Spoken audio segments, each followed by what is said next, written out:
What is up, everybody? How are you doing? Happy New Year, everyone.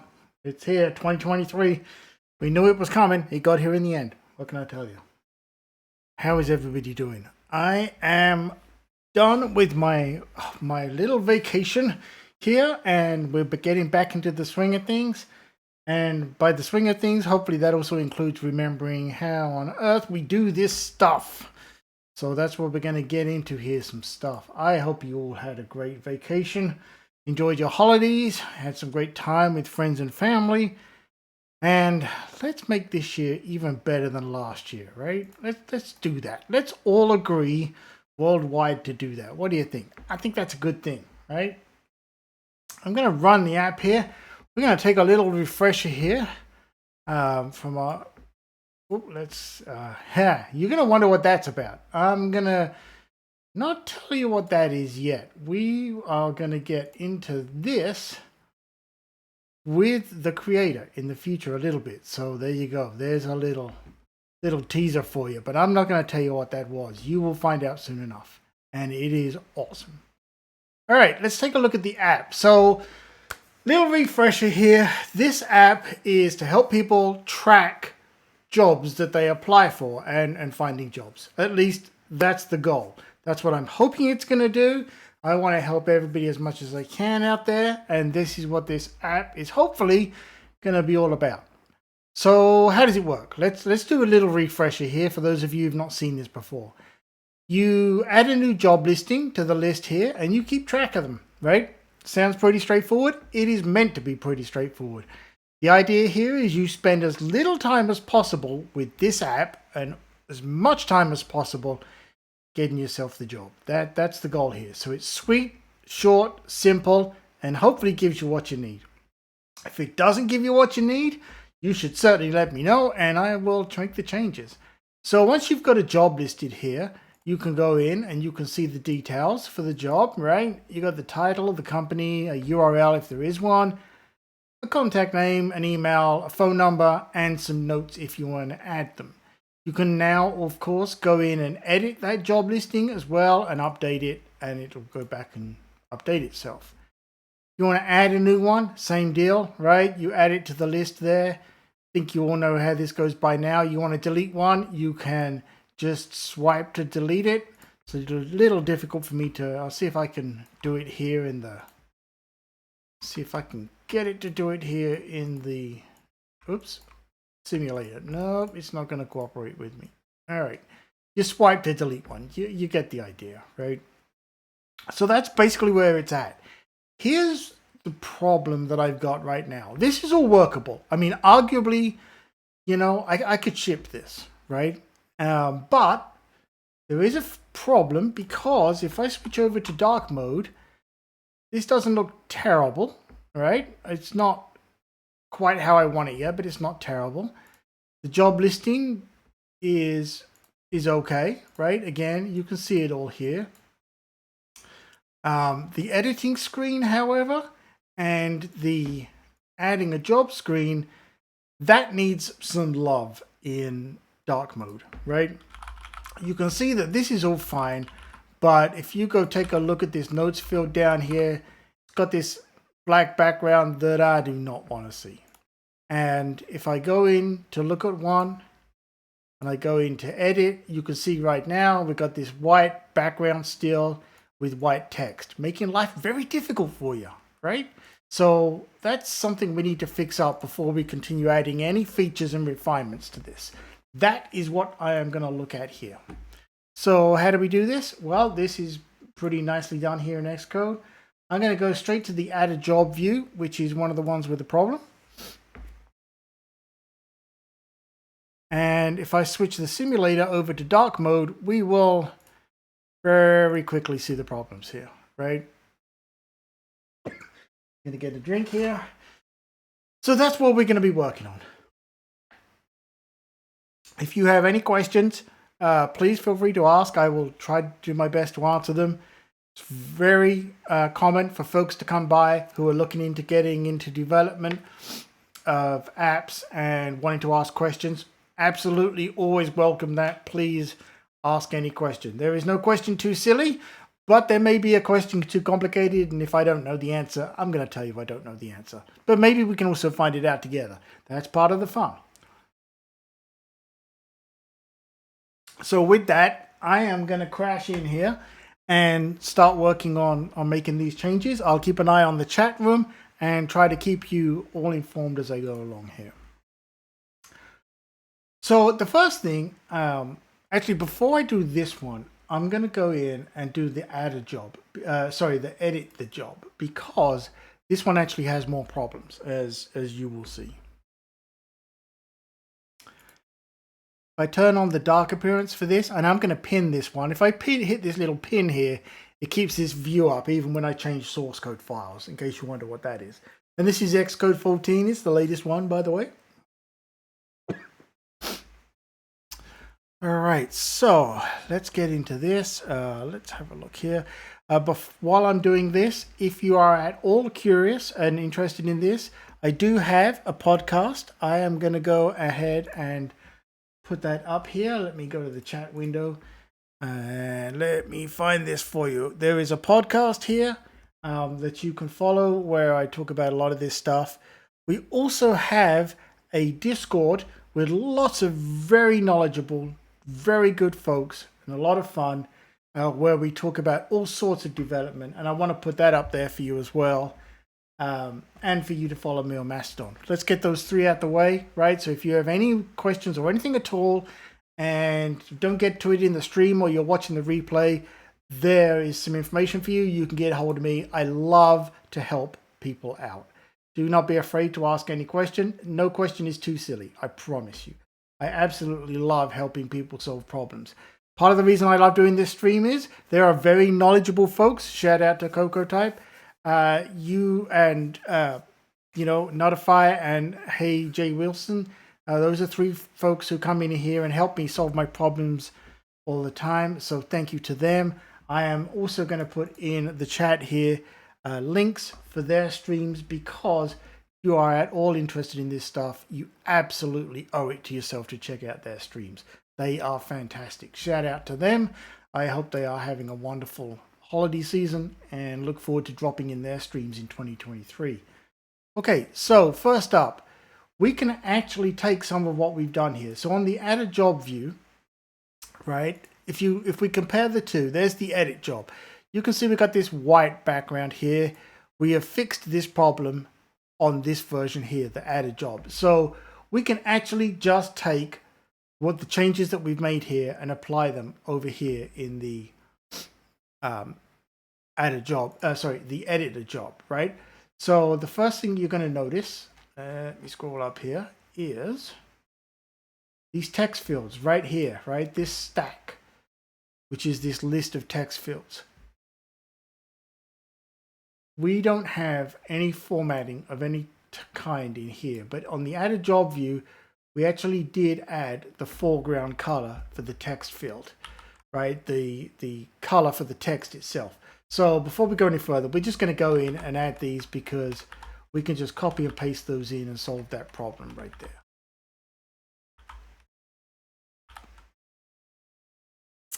Dragon Dust, a short high, a short wave. That's it. That's all you get, short wave.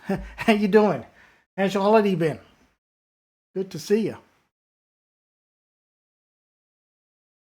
I'm gonna guess that the short high means that you're just dropping by and hopefully gonna go and do something fun. In which case, enjoy it. But good to see you. Glad to have you with us. All right, so we've got that in there. Now, the next thing up is the background, right? The background is not the one we want. If you look at the added job one here, we got this darker color on the background, right? And what we can do here is let's compare what we've got between the two, right? You can see that, let me reformat this source code because I actually like 2 spaces. There we go. We'll go to bed in a few minutes. All right, good. You've earned the rest. It's good to see you drop by. Thank you so much, Dragon Dust. Another one of the folks that hangs out in our Discord, and it's just fantastic. So thank you. I hope you get plenty of rest. And yeah, cool to catch me live. Thank you. I like catching me live.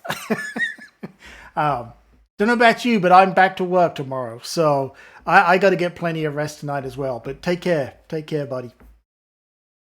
All right. So we have some differences here, right? And what we're looking for is, you see this? So we've got this rounded rectangle with the stroke of green, which is the outside border, right?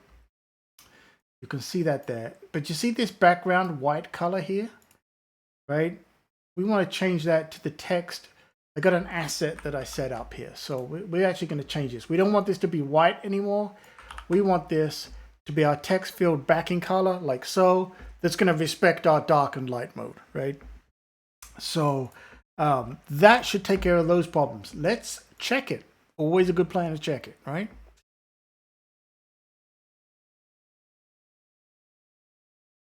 So let's go in one here, right? We're going to edit, looks good. We're going to fix this one in a second. We're going to go in, going to add a job application. Yep, looks good too. Fantastic. That's those problems solved. That was easy, right? Let's look at this notes field. This one's a little more complicated because it's a text field. Well, actually, it's a text editor. And I have found that this one is not as easy to change the background color as you would think, because just the way it seems to work. And I've played around with this for a while, trying to figure this out. And so we're going to try and stumble through this together. I'm going to do a little bit of research on this. I have vacation till Monday, so one more week. Oh, awesome. Well done, you. Yeah, nice. Enjoy that. Make the most of it. I foolishly decided to go back to work tomorrow. I don't know what I was thinking. Seemed like a good idea back in December. Not such a good idea now that it's here.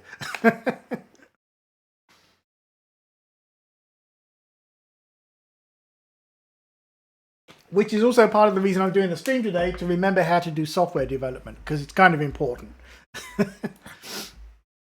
All right, so on this notes field, right, you see we have this rounded rectangle here with a green border. It's a little difficult to see it here. Let me run this.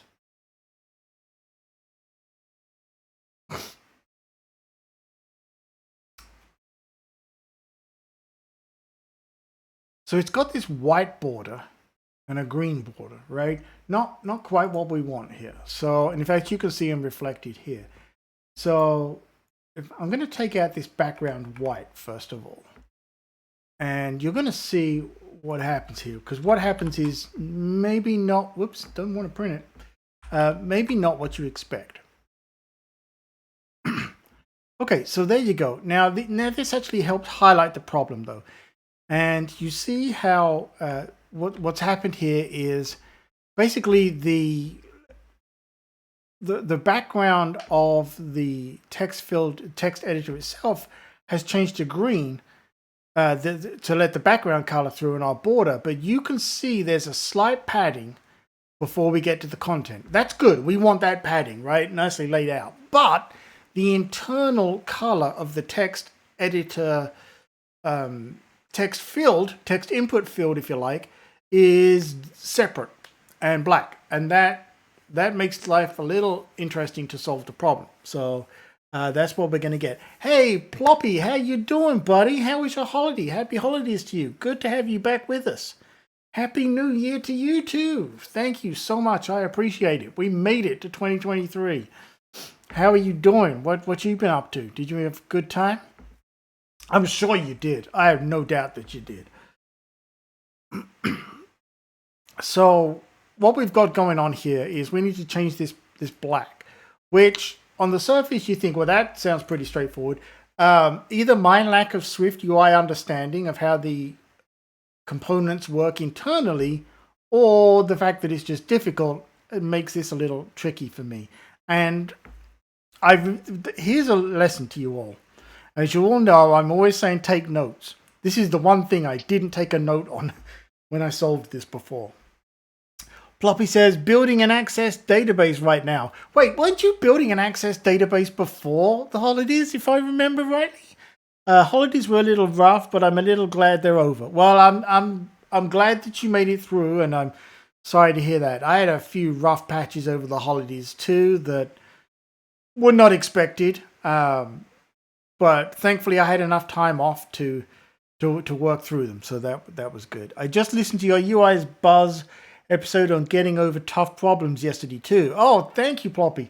Yeah, I have another podcast I called the UI Buzz, UIBUZZ podcast, where I talk about development and game development and everything beyond Apple development platforms.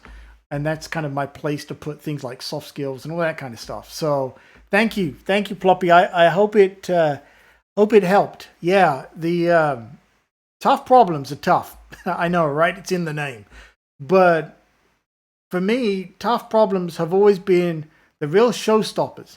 I think, and this is, of course, only my opinion, it doesn't matter how many years experience you have, how knowledgeable you are on any particular topic, there will always be a tough problem that, to put it frankly, will kick your ass.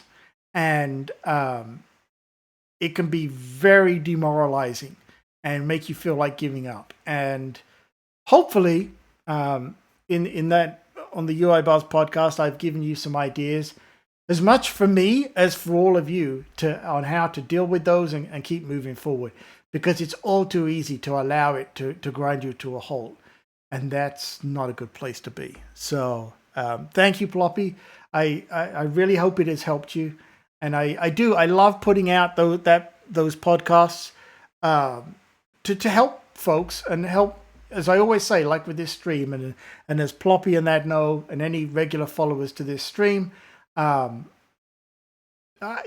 doesn't matter how experienced you are. There are problems for all of us at all levels, and best we can do is try and help each other through it, motivate each other, and keep us all moving forward, which is, as I always say, why I never get tired of answering questions. It doesn't matter how complicated or how simple the question is, I will always try and help people if I can, because I owe it to all the people who helped me get where I am today. If it wasn't for all of the help from them, I wouldn't be anywhere near as good as I am at what I do. And that's relative. I'm not saying I'm great at it. I'm just saying I wouldn't have got to the level that I'm at, right? Ploppy says, very much, did. I haven't been focused on development that much, but I'm trying to change that by just coding an hour a day right now. Hope to be like that one day. Oh, Ploppy, I would say that you're already there, buddy. Because, anytime you're hanging out in any of the chat rooms for any of the streams and on our Discord and everything, I think that the content that you add and the contributions to the chat and everything, I think that they're great for motivating people. So don't underestimate yourself. I think that you're already there, and I think you got the right attitude, and I think you're already helping people. You certainly helped me. I will say that. Just like with all of you in the chat rooms and everything, just by you all just saying hi is enough to keep me moving forward, and I greatly appreciate that. So Ploppy, I think you're already there. I really do. You are most welcome, and that is straight from the heart, as I said in our Discord to all of you. There are times, even with just doing this stream and that, it's hard. It is real hard. There are days when you're like, oh boy, like yesterday, to be completely transparent, I was supposed to stream yesterday. I didn't, because I was not feeling good at all. And I spent most of yesterday in bed. And when I got up at the end of the day and was getting near stream time, I just didn't have the energy, and I physically did not have the energy and didn't feel like it, but I didn't want to let everybody down. So just knowing that you're all there to come back and forgive me for saying I was on my schedule, I was going to stream and didn't, it means the world. So thank you. And thank you, Ploppy. If I'm ever in the UK one day, I'll buy you a pint. Well, that would be tricky, Ploppy, because remember, I am from the UK, but I'm in Texas. So either we'll both have to be in the UK at the same time or figure something out. But I will absolutely take that offer up, and I will absolutely buy you a pint. Don't worry about that. Yeah. I'll even get you a bag of authentic British fish and chips to go with it. How about that? Yeah, you're in California, right? Yeah.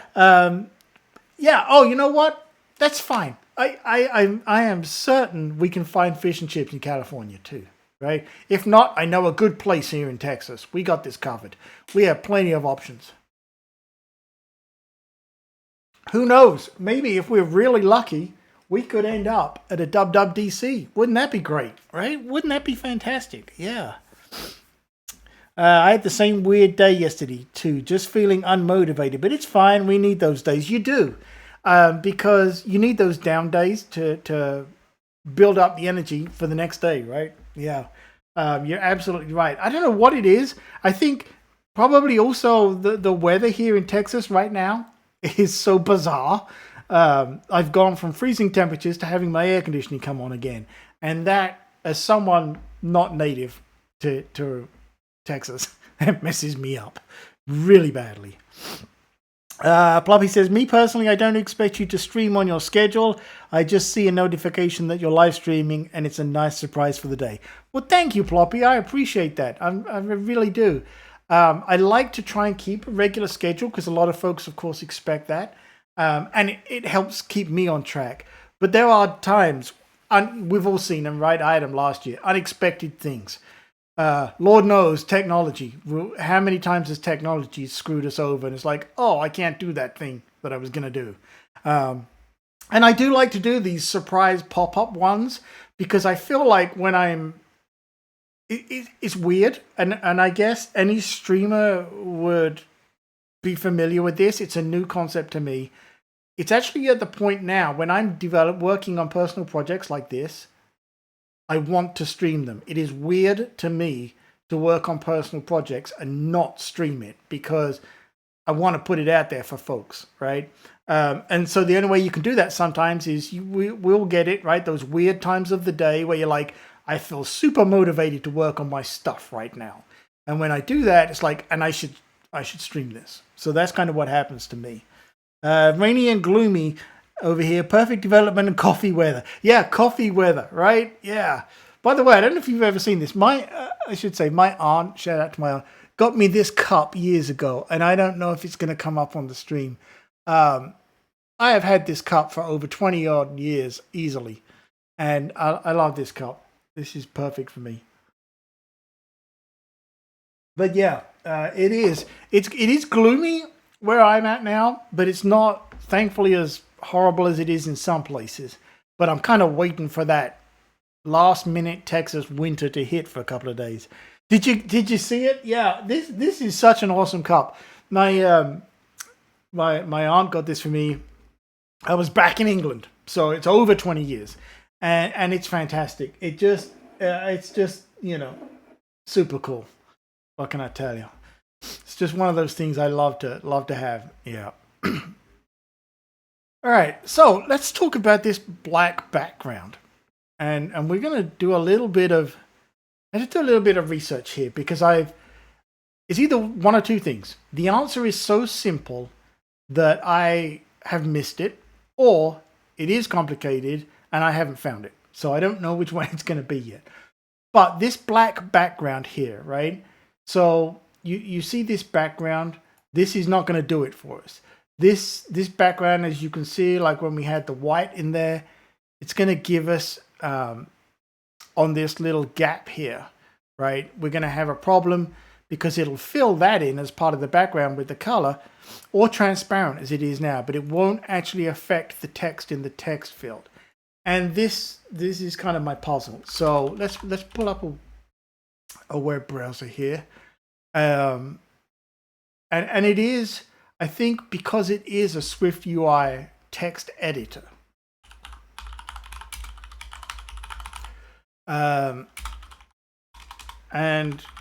we want to change the inner background color. We'll see what this gets us.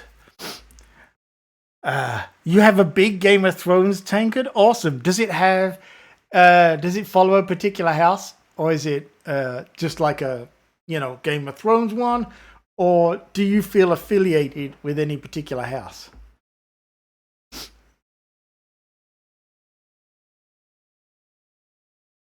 And you know what? It has all the swords. Oh, fantastic. From the throat. Yeah. Awesome. You know what? That's what we need, buddy. That's what we need. We need the equivalent for developers with a throne made out of network cables, RJ45s or something, right? But if I had to choose a house, Stark all the way, right? Oh, yeah, Stark, right? I mean, come on. If you're going to kill off, is it? I don't think it's a spoiler to say it at this point. If you're going to kill off, poor old Sean Bean so quickly, that's not fair. That's not right. Right? And I think I've only ever I know this is on the internet and people say it, but to the best of my knowledge, I've only ever seen one thing where Sean Bean didn't get killed off in that he was in. Poor guy. And I'm thinking it was what's that? It's a game that they turned into the film. Something on the Hill. And he played the dad. I'm trying to think now. Rob's storyline until the end. Yeah, I mean, Stark House in the House of Dragons. I will watch that. Yes. I have not watched any of the other follow-ons, the spin-offs, but I will watch the one for Stark because I think that'll get me back into it for sure. All right, so you should hide the default background to see your desired one. Oh, okay, hide it. Oh, you know what? Okay, this may be the answer right here. I did not know about this scroll background hidden. So I tell you what, let's take that. I'm guessing it goes on there. Oh my God. See, some days you just have to walk away, think of a different way to search it and come back. All right, who is this? Shout out to, hang on. Shout out to Raj on this one. And I think it's Motaba Hassini, I think. I hope I didn't butcher the name. Shout out to you both. Thank you for that answer. Yeah. All weeks. Yeah, just to walk away. Yeah, weeks, months, whatever works for you. Next version. iOS 17, whatever it takes. All right. Awesome. Now, hang on though, because we do want to change the background color as well. So let's put in, let's change this one, which is the one we want, right? And we want a color. I didn't get that. Could you try again? I'm sorry. Who asked Siri to come into this? Wow. All right, Ploppy. Yep. Let's see, color, and we want the text field backing here. Make sure I don't get it wrong. I'm just gonna copy it like that. Right? And we'll go color, like so.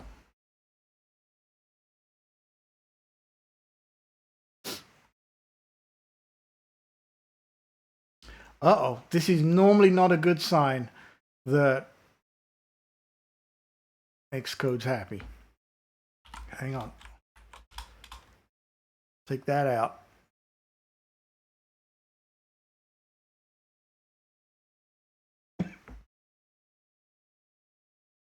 All right, we're gonna have to let Xcode think about it for a second. Okay, there we go. Try again.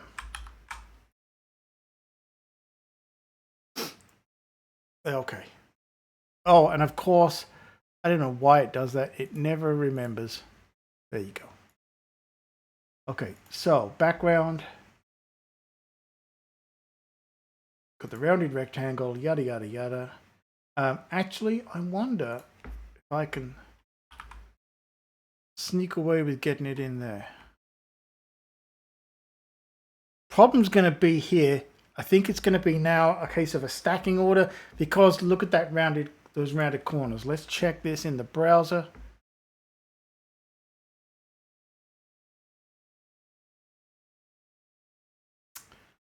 Add is still wrong, and then edit should have our new Yeah, okay, we can, I think we can figure this out, right? So let's put that after the rounded rectangle, see if it's gonna play nice. Beautiful. Okay, all right, let's take this. Let's take that whole section, go over to our add a job view, put it in there. Check our app. Wow, this actually went a lot better, a lot quicker than I thought it would. How about that?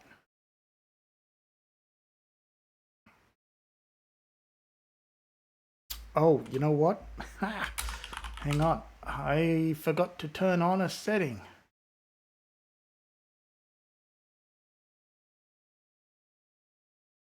I forgot to turn back on streaming on Discord. Hey, give me a second here. It won't know that I'm streaming. Oh, it does know that I'm streaming. How did it know? Amazing. Oh, it is enabled. Okay, I thought I had it turned off. This is our Discord, by the way, Dev Club. Like I say, if you're at all interested in any of this stuff, please feel free to join us on the Discord. I will put the link in for you now. There you go. We would love to have you come and join us. All right. We are looking pretty good here, right? We've still got some colors to fix up. Oh, wait, it did not take it on the added job one. Did I not? Did I screw something up here? Maybe I didn't rerun it. No. Wait, what's going on with that? Edit. Add a job. It's right there.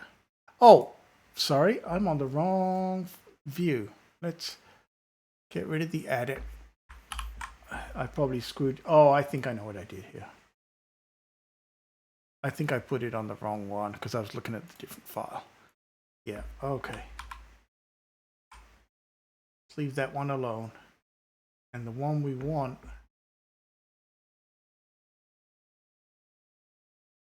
Text fields, yada, yada, yada, text editor. There you go. I think I should have done it on that one.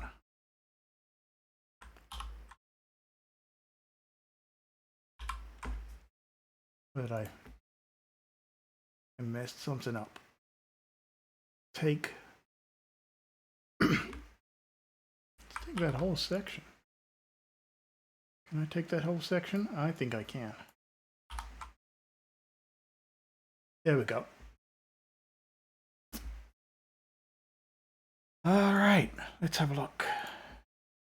Add a job. Beautiful. We are good. Okay, so I think this screen's okay. I think the edit screen is okay. Now, the only question would be maybe, ADA compliance there as far as the colors. Job details. I want these labels to be a different color. Let's take a look at that because I don't think there's enough separation there. So let's see. Did I have this? I don't have a repository for this yet either. I got to solve that. All right.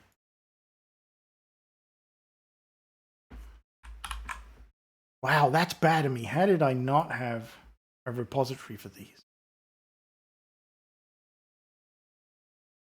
Okay, I think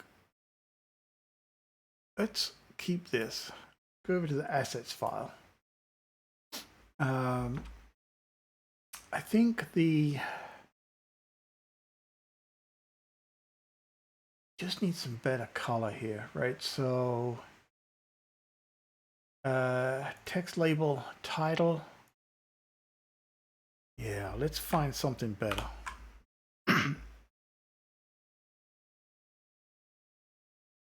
Let's go with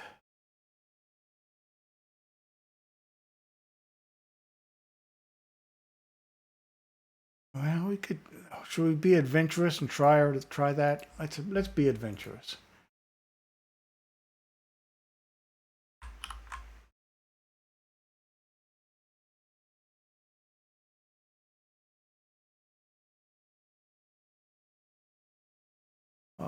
Find it here. Oh, actually, you know what? Text label title. Hold on. Section title. Nope. Maybe I haven't even put one in. Maybe that's the problem.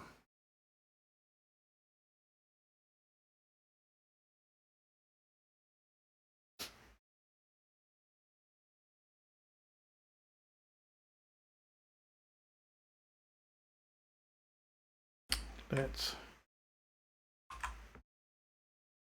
go back to Shift Command A for light mode.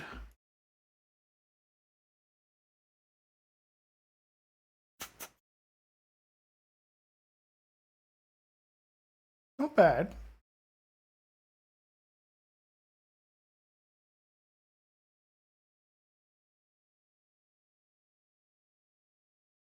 No, I think that's okay. All right, let's do that. And then for the dark mode, I'm just going to copy and paste that one in. Now we'll edit this one, and I think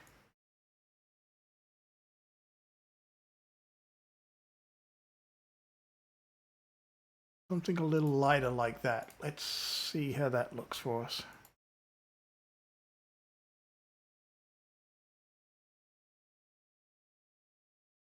Although it didn't update the view there, but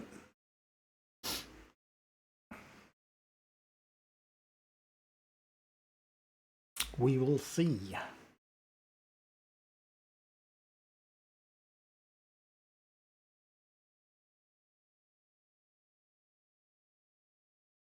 Right, dark mode. Don't like it. What don't I like about it? I think it needs to be more saturated.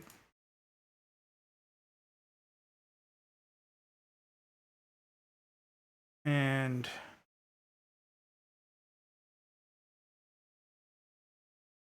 more saturated, a little darker, not so red.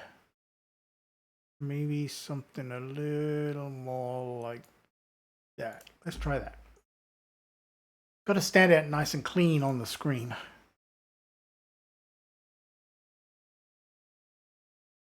Really need to do a sanity check, I think, probably on all of these colors.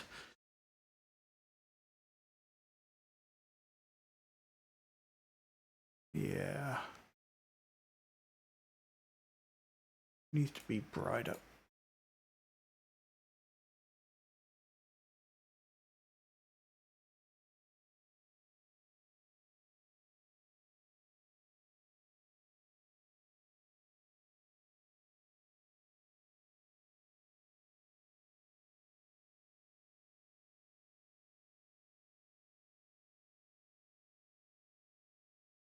That feels a little better.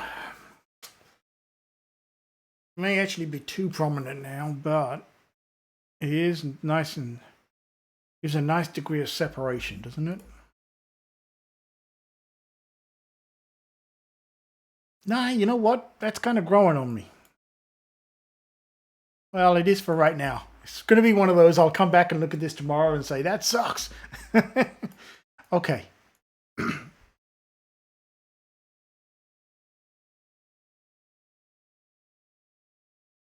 Let's do a little validation check here. So if I've got an empty job title,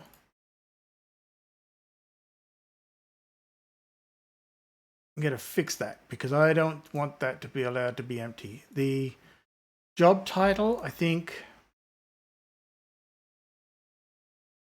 it's okay to have an empty company name because I want this to be usable in any way people want to use it.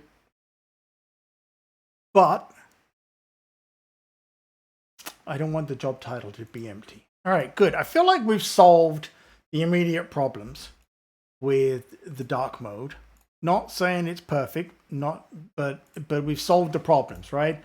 We're really looking at the MVP, right? Minimum viable to ship here for 1.0. Welcome back, Ploppy. You missed it. I got the new colors. I wrestled with my color conscience, and I think I got the dark mode color. Let's get your opinion. It's okay. You can say it sucks if it sucks, but I think that feels a little better on there.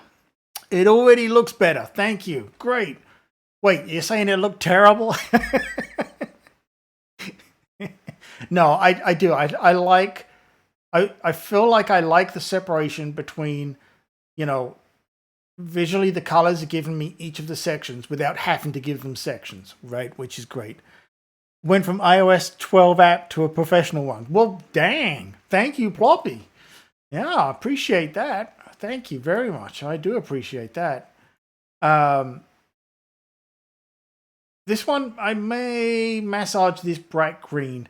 It serves its purpose, but I feel like it might be a little bit out of place now. I don't know. But I do think that we're getting there, right? If anything, I actually prefer the dark mode at this point, personally, to the light mode. I don't know. It's nothing against the light mode. For me, it feels better. I don't know. I think I'm a bigger UI guy than like database complex code. Well, that's because, to be fair, you've spent a little time with Access databases. At that point, none of us want to touch them, right? So, yeah. I've always been a UI guy. Not to say that I've ever been any good at it. I will say that I've been good enough when it matters, right? And I do want to give credit here, because for folks like Ploppy and that who were around when I first started this, and it looked very iOS, as Ploppy says, iOS 12, 1 through 12. The real design change came about after I watched, and I'm not paid to say this or anything, but Design Code, right? Design to Code, Design Code IO. I watched a Swift UI course on there, and that was really what had me radically rethink how the UI looks on this. So credit for inspiring me to just go back to the drawing board on that one. Yeah. My app doesn't even have a dark light mode. I let users choose their colors, but I figured some of the darker colors wouldn't look good on a black background, so I just forced it to be light mode. That's cool. Actually, I think that's a smart way. I think that if you can give the user the chance to lay out colors, right? Just like any of these web design on, tools and everything else. If you can let them design it the way they want it to be, however we may think of it, I think that's a better win. Because if I feel that users feel more invested in using an app if they get to customize it the way they want. And I think colors are a big part of that. So I think that's real smart, Ploppy. I'm going to check that out. I took a UI UX course and learned Adobe XD, but UI is pretty hard in UI Kit. Yeah, ain't that the truth? Yeah. Yeah. I don't get nothing for saying it, and that's not the point. The point is that it was an invaluable learning lesson for me, so much so that I renewed my membership for another year because design Meng Tu is fantastic, and all of his team now they do some incredible work, and I really want to recognize that and acknowledge it. I have learned so much in design theory from watching some of their stuff, and I hope that I'm not insulting them by saying that and showing my stuff on the screen at the same time. But they are really good at making you think. Okay, I'll say it, think different, right? But it's true. It took it from a table look with some rows and some cells to this card look that feels more engaging. So yeah, absolutely. I think it's fantastic. Ploppy, I'll find the specific course that I watched parts of to have me think different, and I'll put it in the Discord for you. Yeah. Yeah, so that's what we've got here. What I'm undecided about, because I don't know how much of a deal it is really, is this gap at the bottom when you don't have extra jobs, right? Because as soon as I put extra jobs in, right, and I'll just put a couple more in, it's a non-issue, and and therefore I'm tempted to just leave it alone and say, hey, you know what, it doesn't matter. But if you don't have enough jobs on here and you go in and there's this gap, that gap kind of bothers me, but not enough that I know I want to do anything about it. That is awesome. You can tell just from the website it's legit. Oh yeah, they have some website design courses too, which are fantastic. They cover all the tools that I've ever used for this stuff and more. And in fact, they've even converted me over to some tools from there. Yeah. Going to keep that in mind. I'm aiming to work on local data persistence and learn how to save data locally before I get back into SwiftUI. Good call, because that is the very next problem you'll have to solve. As you know from watching all of our streams, CocoaType, Jay, and mine. Yeah, these are problems that need solving. And of course, let's not forget, Michaela over on YouTube as well, with her fantastic course. Hooking this stuff up with SwiftUI and the data is a lot easier than it used to be, especially with core data. I've done it. This one uses core data and CloudKit, and then you may recall that on my other one I want to say I did JSON, if I remember rightly. Data persistence would be better than SwiftUI when applying for jobs. I think the thing there is it's a two-prong approach, right? You got to have the attractive interface to at least show some design understanding, and then without question, whatever the app is, for the most part, it's going to have some kind of data component, and that data component will have to be stored between sessions for most apps, right? Most app types. And so, yeah, you're going to have to deal with that. At least having an understanding of some of the common ones would be good. JSON, calling APIs for whatever it may be on a back-end database, on a web server, and then core data. Certainly, as you've seen with this here from me, core data in SwiftUI now, massively reduced code base compared to what it used to be. And especially with the CloudKit, I'm astounded how easy that was, thanks to some of the templated stuff in there. So absolutely. And of course, as always, Ploppy, for you and everyone else, our Discord is there to help you every step of the way. Yeah. You think she's working on a pretty cool Vapor app right now. Michaela's. Yeah, Michaela Caron. That whole series of videos she's got on YouTube for the Vapor. Oh, absolutely fantastic. They're just amazing. I really appreciate that what she does is not only work through the solution, but explains the thought process as she goes, which is often the easy part to overlook, right? You've made a decision, but if you're sharing it with folks, you've really got to explain how you came to that conclusion. And I think that Michaela's really good at this. Shout out to Michaela. She's fantastic. Absolutely. Let me see if I can. I want to give her a shout out here. So let me see if I can find this. Hang on. I gotta find. Actually, hold on. She is on my list here somewhere. Hang on. Here she is. Yeah, let me grab this, put it in the chat. If you are not following Michaela on YouTube, you owe it to yourself to be doing that. Why is it not letting me paste? There we go.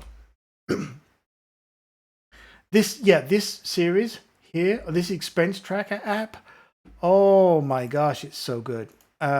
She's just really just nailing it.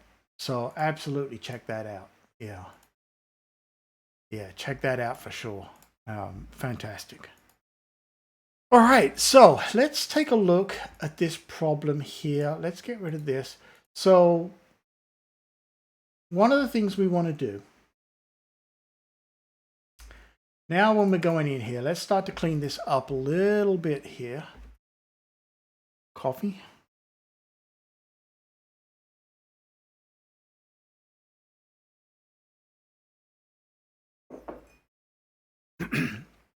Is we want to, so like I say, if the name, if the job title that you put in is empty, we don't want to let you save that because it just doesn't feel right, and it's going to look very difficult on the list.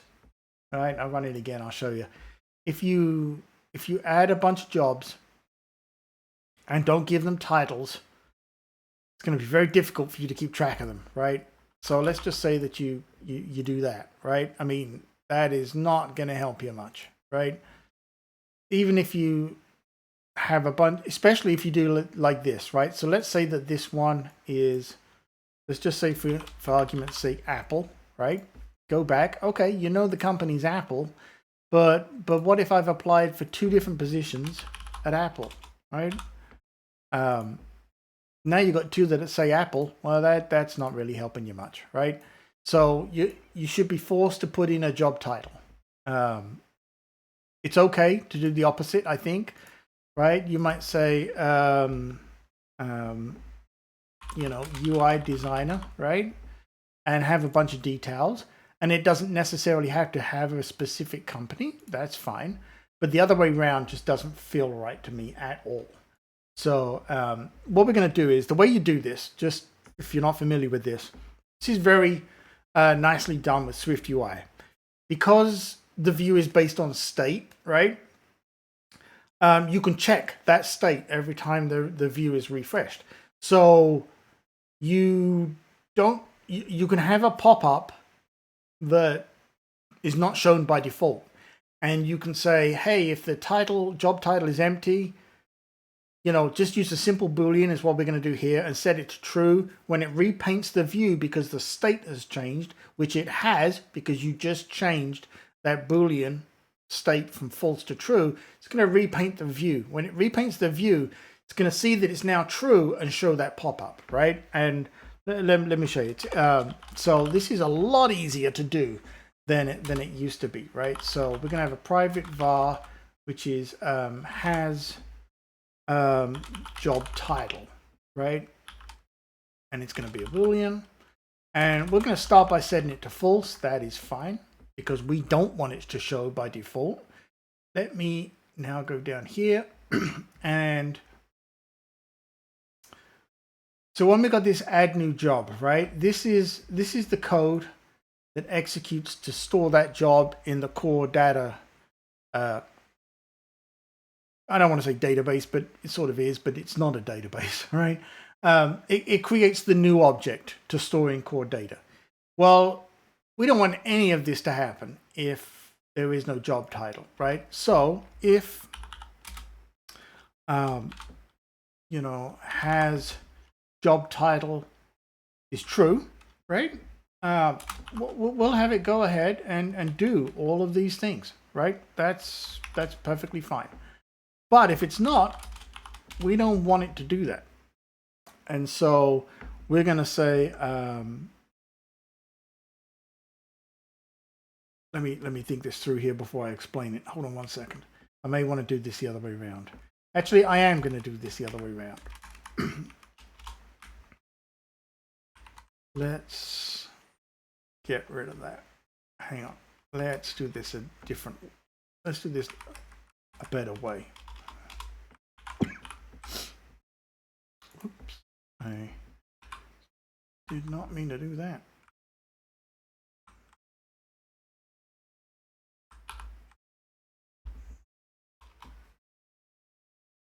I just screwed myself up here. Hold on, give me 1 second. Here we go. Okay, so yeah, we've got this Boolean here, right? And we're going to be checking this state variable right here, right? So we're going to do this. If the job title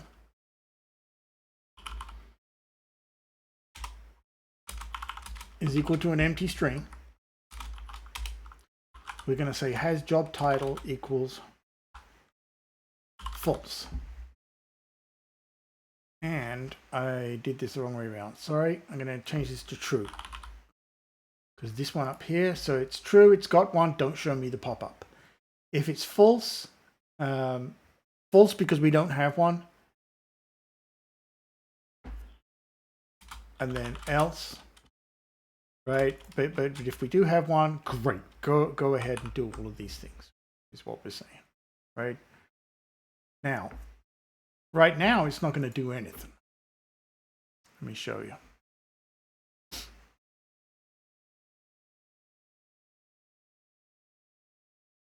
I'm going to add one. We'll leave it empty. That's going to happen, right? It's not going to store it because we don't want it to.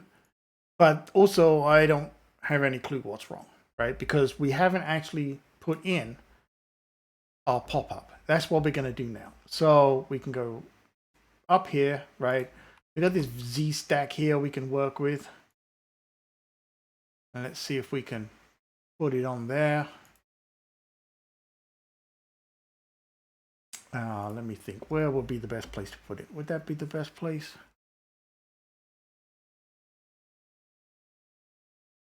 Yeah, I think that's probably the best place for it. Give me 1 second here. I'm gonna go get myself some more coffee. I will be right back. Talk amongst yourselves. Feel free to use those stickers. They ain't gonna cost you anything because that's the way it rolls. I'll be right back.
Yeah, Poppy, I tell you, this mug, right?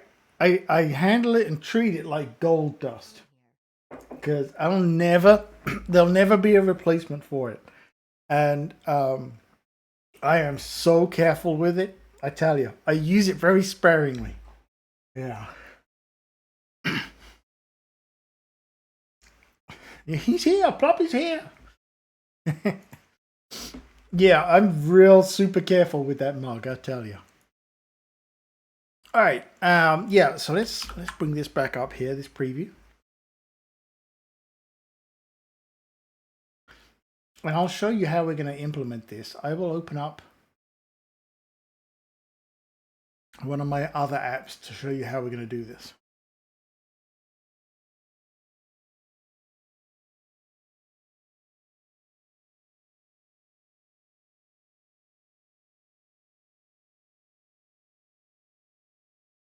Okay, see this one right here?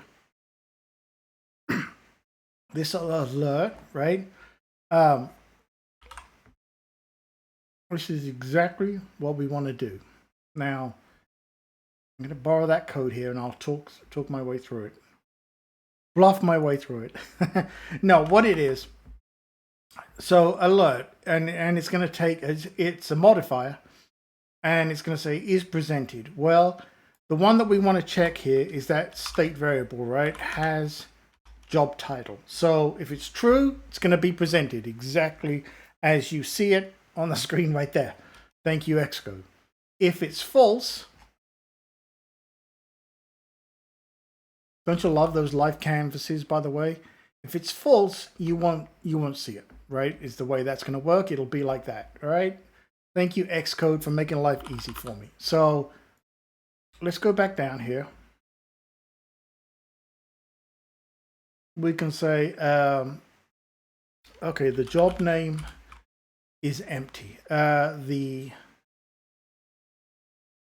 job name cannot be empty, right? And then a dismiss button to say okay. That is it. That's all we need, believe it or not, right? Again, Swift UI helping us out here with the code. Thank you, Swift UI. I get you. I have a leather jacket you've worn for 3 years. I want to wear that jacket until the end of time. Oh yeah, right? I'm gonna take a walk down history lane, memory lane. Back in my younger years, I don't know, let's say back in my 20s, yeah. To this day, still a huge fan, right? Rock, metal, so on and so on. And of course, this was to be back in the 90s, so I had a leather jacket, painted thing on the back. Shout out to, I'm sure you maybe heard of him, The Cult. Huge Cult fan. Anyway, went to the first concert was going to see The Cult in Wembley in London, England. Had the leather jacket, painting on the back and everything. Not Blue Oyster Cult, no, just The Cult. They're still kicking around. And although Blue Oyster Cult, I mean, classic, right? And anyway, after I'd had this jacket for about a year and going to concerts and everything else and seeing whole bunches of bands, you name, it got ripped on the inside in the lining. And I just couldn't bring myself to get rid of it. It just became part of the legend, if you like, of the jacket. And I just lived with it because I just couldn't, I'd worn it in, right? Leather jacket, got it all worn in and everything. And it's like, okay, I just can't part with this thing. So, couldn't use the inside pocket, but because it was ripped, but for years, but I didn't care. I just had to have this thing. So I get it. Yeah. Plus the fact that I feel like every concert I went to, the jacket absorbed a little bit of it every time, right? Yeah. In fact, I think the one that it got ripped at was a Pearl Jam concert, if I remember rightly. I'm still debating getting an AC/DC pin or Rolling Stones pin on it. Oh, yeah. Still can't decide which band I like more. Oh, that's tough. That is a tough one. Yeah. Oh, they do. No, you're absolutely right. They get better with age. Once you wear them in and they start to fit you in many ways, that's what you're going to go with. Oh yeah, no problem. No, I'm sure anyone who's ever been to a concert has those kind of stories, right? You have certain jackets or something that it's like, oh, I remember this happened at this concert. Anyway, that was me. I was rock and roll back then. Yeah, still to this day. True story. In fact, I think it was Pink Floyd's The Wall that made me start playing guitar. There you go. There you go. There's the story. Let's run this.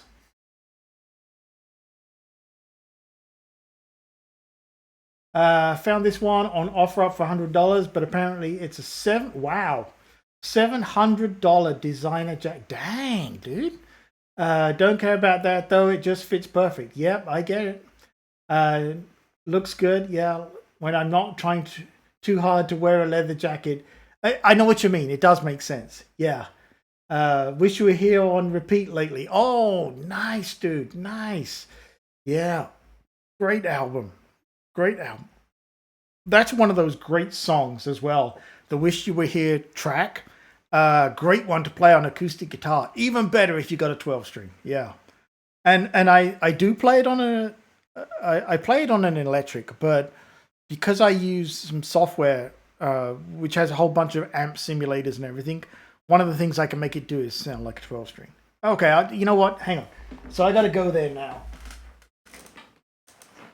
Here's my and if you can see it, my beloved Les Paul, right? And it's a studio one with, you can pull, and if you can see it, you can pull out the pots here, so you can make them single and humbucker coils on each one. Love it. It's a Les Paul model, but I think it's actually the studio one. Yeah.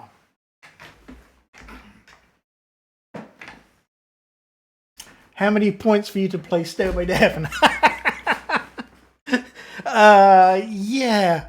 Well, actually, so true. I can play it, but I don't know if there's enough points. The internet might break. I might get banned. We all know the joke, right? You know you can't play that. You go to a guitar store, and I have a guitar center not far from me. You can't play that. What's the other one? Tracks that you can't play. That's one of them. I know that. I guess it's probably these days. People would both be impressed, but also you might get banned if you play a Polyphilia song or something like that. I don't know. Yeah. No way. Stairway to Heaven allowed. That and probably Voodoo Child, right? I think I'd get away with playing a Stevie Ray Vaughan song here in Texas. That would be acceptable.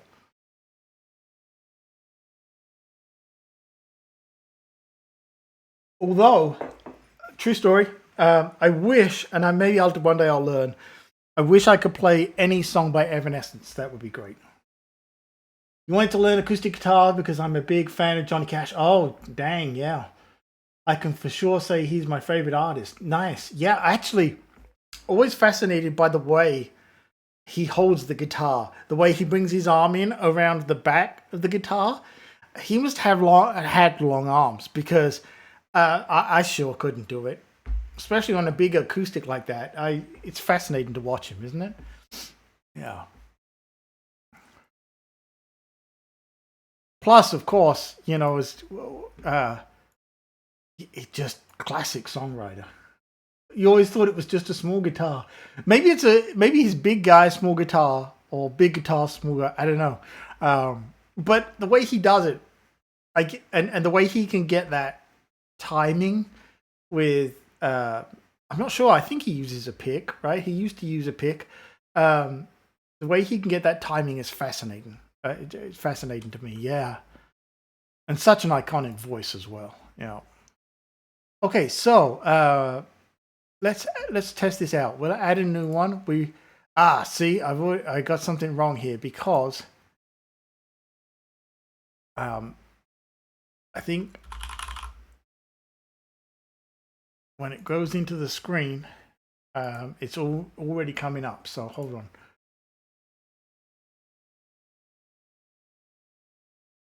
I think I changed. Let's check. I think I got this backwards. How long have I been playing? I started playing guitar with a good friend of mine. We took our first paychecks and bought it with guitars. Mine was not a real Fender, but it was that style. And this would have been, oh my gosh,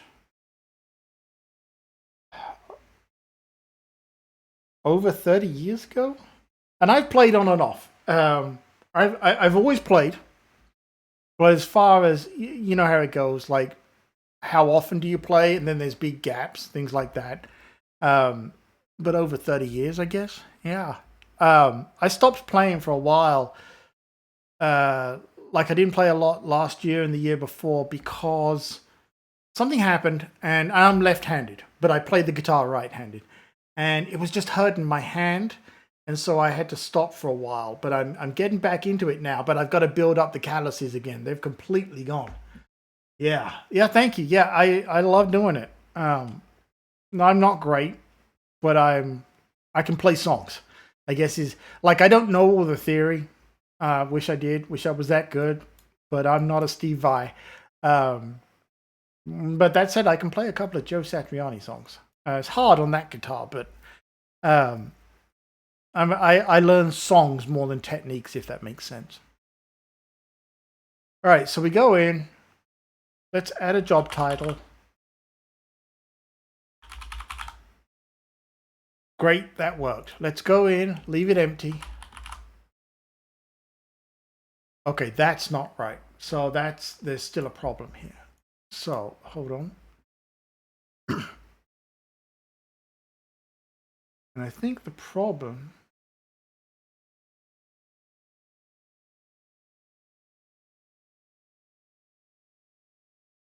I got something back.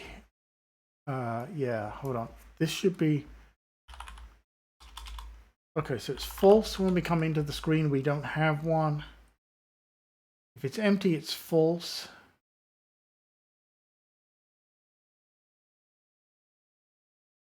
Otherwise,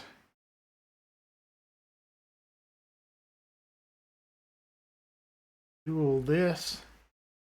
What about you, Ploppy? I'm sorry, I forgot to ask. So, any musical instruments?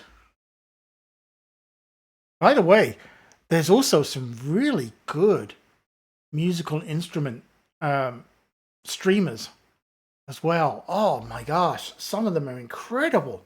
There are some fantastic guitarists, and there's one. There's a drummer, and I can't think of the name offhand, who does a live stream. Oh, it's really good, so good.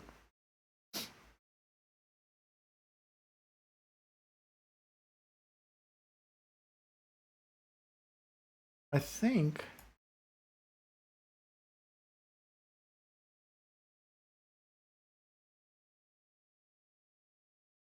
I think I got this backwards here. Hold on. So when we come in, do we have one? No. Nope. Unfortunately, when I get older or retire, I'm going to pick up either the guitar or piano. Love the sound of a piano, don't you? Yeah. I just don't have the focus for it right now. I get that. Yep. Yeah, me too. For me, it's a great way to chill, right? If I'm, you have those stressful work days or whatever, or if I have some problem with stuff that I'm working on and it ain't happening, that's why the guitar's right there. I'll just pick it up and like, all right, just gonna play for 30 minutes or whatever. It is a great way to relax, especially there are days where you get lost in it, and if you're really in the zone, and this has happened to me not very often, but you get in a zone where you feel like you're listening to you play and you're not consciously playing, and it's a weird thing to describe, but I'm sure musicians probably know what I mean.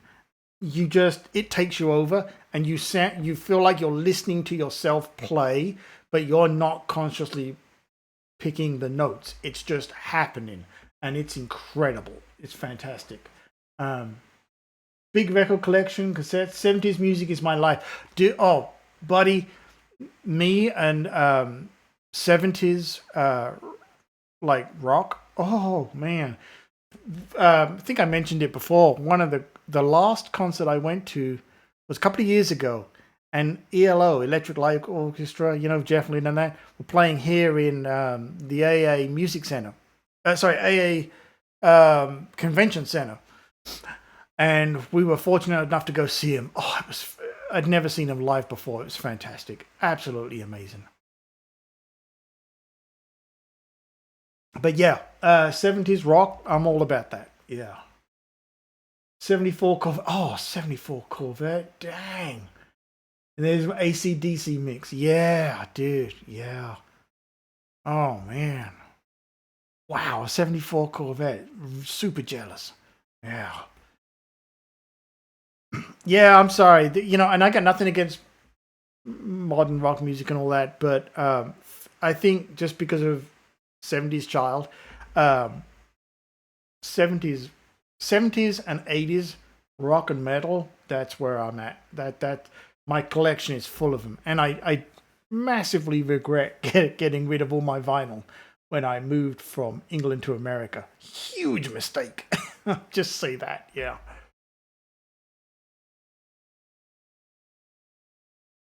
You love ELO? Yeah, yeah, I do too. Um, yeah, that concert was just fantastic. You took me as an '80s new wave guy, but I'm glad we can agree on '70s rock. Yeah, it and a lot of it depends on the mood, but I very much '70s rock and metal, '80s rock, metal, and then of course transitioning to some of the pop because I was just that age, and then that's pretty much where I'm at. Really, nothing against the '90s or anything newer. Well, after 2000s, I guess not really too much, but yeah, I think a lot of it does come from playing a musical instrument, especially guitar, when that was the, let's face it, I mean, how many classic riffs, right, from that period? And you hear them on the, like you said, with the, you know, the Corvette. Some things come on when you're in the car and you're like, dang, yes, right? And you just got to be in that car till the end. It's like time to start singing, you know, or break out the air guitar. I missed, true story, I missed out through my own stupidity on the opportunity to go see Pink Floyd once in England. Someone offered me a ticket and I didn't take it. Stupidest thing I ever did. Because it turned out it was the Pulse tour where they recorded a lot of the Pulse DVD and so on. Oh man, I could kick myself to this day, I tell you.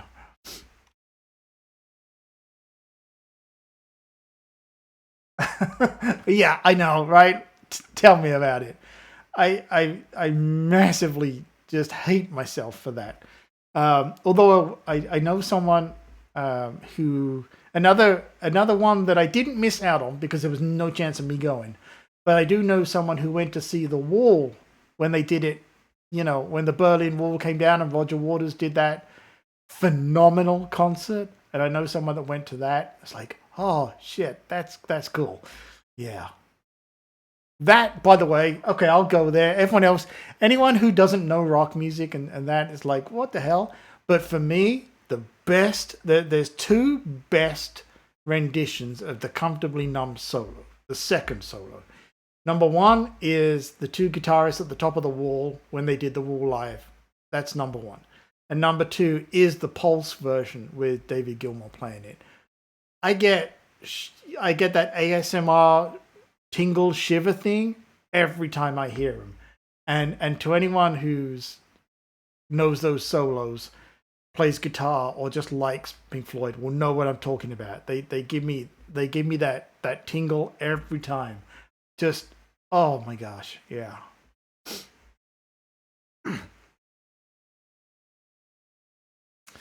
All right, let's see here. So this one here. So if this is true, we're going to show that, but it doesn't get to be shown true until, well, actually at this point it's not set true at all, right? Because let me check this. This one here would be true. Check that. I get chills listening to Bob Seger and CC. Oh my god, yeah. Oh, Bob Seger, yeah. There's a few tracks and Credence. Oh well, dang, yeah. I mean, right there, right. We are talking the perfect example of '70s, right there. I'm trying to remember. There's a particular Bob Seger track. Can't remember which one it is now, but oh, it's so good. Oh, wait, it was the one. Metallica did a cover version of it.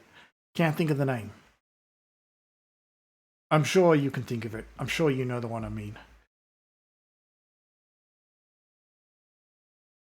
Okay, it's empty. We get the pop-up. Great. There you go. So that is now working exactly as we anticipated. right? Job title's empty. There's our pop-up. Put something in. It's good. Now we need to do the edit one. And we can do exactly the same thing. Oh my gosh, what's the name of that? Turn the page. You've got, wow, super jealous. Every album CCR has made, and they're my favorite. And I've been listening to still the same. Oh yeah, Night Moves, yeah, and Turn the Page. Yeah, Turn the Page was the one I was thinking of. Night Moves is a good song. So much on CCR. And you know what? Another one for me, again, being a guitarist, those riffs. Of course, let's not forget Leonard Skinner, right? Oh, dang, yeah. Never knew they made a cover. Oh yeah, check it out.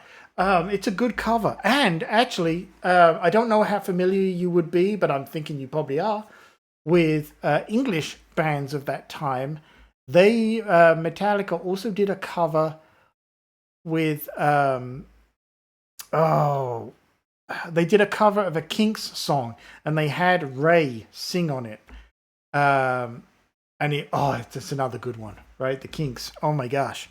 Yeah. Okay, so this is good. We're going to take this alert here, and we're just going to take that and go to the edit job view, because we do need to check it here as well. Yeah. Oh, I am not a Beatles fan, but it's because I just got so tired of hearing about them in the UK. But the Kinks, oh yeah. The Kinks. Ray is, and you know what? I think that he's underrated as a guitarist too. That's just my opinion. So we're just going to copy across to the edit job view here everything we've done, because it's going to work exactly the same.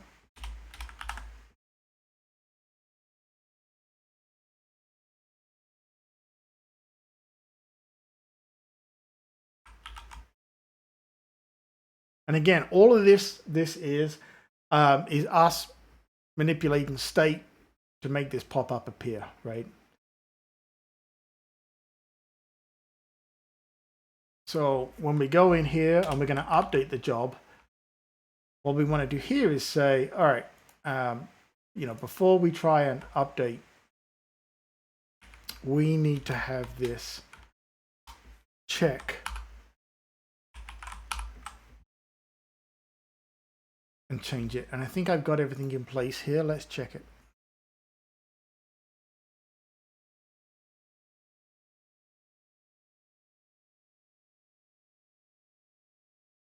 Love talking music. So thank you, Ploppy. Yeah. I mean, I don't think there's, my gosh, I don't think there's a single day of my life I don't play music for something. But especially when I'm coding and stuff, I got playlists, Yeah, we can. Yeah, as long as Jay and Coco Type are not here, we can avoid the Taylor Swift. Next time they start on Taylor Swift, I'm going to drop you a note, Ploppy, and say, hey, get over here. Love it. Yeah. Yeah, nice. Yeah. Let me see. Hang on. So I'll share. Give me 1 second here. I'll show you. Look, here's my rock, classic rock list right here, Ploppy. Look at this. Right? I'll scroll through quickly. Toto, Jimi Hendrix, Kinks. I can already hear you screaming, hell yeah.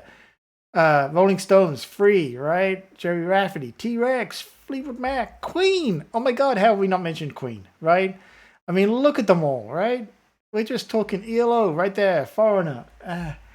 I know, buddy. I would share this playlist with you. I tell you, Aerosmith, right? Early Aerosmith. You name it. Look, I'll just keep scrolling to make you feel worse about it, right? Got some Boston in there. There we are. Creedence Clearwater Revival right there. Fortunate Son, right? Some Black Crowes. You name it. Eagles, of course. Clapton. How did we not mention that? Yeah. Yeah. T-Rex. Yeah. I know Layla, right? Yeah. I was listening to the backstory of that song just the other day. Doobie Brothers is in there, right? Yeah, oh dude, yeah, that is on my actually I have here a driving playlist, right? And there's a lot of modern stuff on here, but there is some old stuff on here as well. So I do have one. Yeah. How funny. It's funny. I love it when you're like, oh great, other people do the same as me. ZZ Top, Alice Cooper, Toto, Neil Young, right? Um, yeah, Zeppelin, Steelers Wheel, of course. You know, um, it's all there.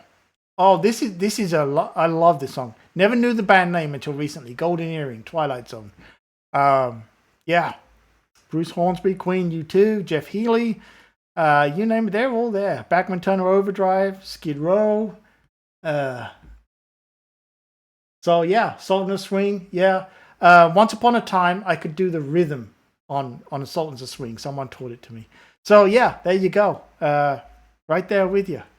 Yeah. Oh look, Christopher Cross, Ride Like the Wind, Fleetwood Mac. Tom, how did we not mention Tom Petty and Iggy Pop? So yeah, I'm walking the walk. Oh my God, one of my favorite riffs. Yes, Owner of a Lonely Heart. Right. Um. Yeah. You know all of these. Yeah. So there you go. I'm walking the walk. What can I tell you, buddy? Yeah, right there with you. You, me.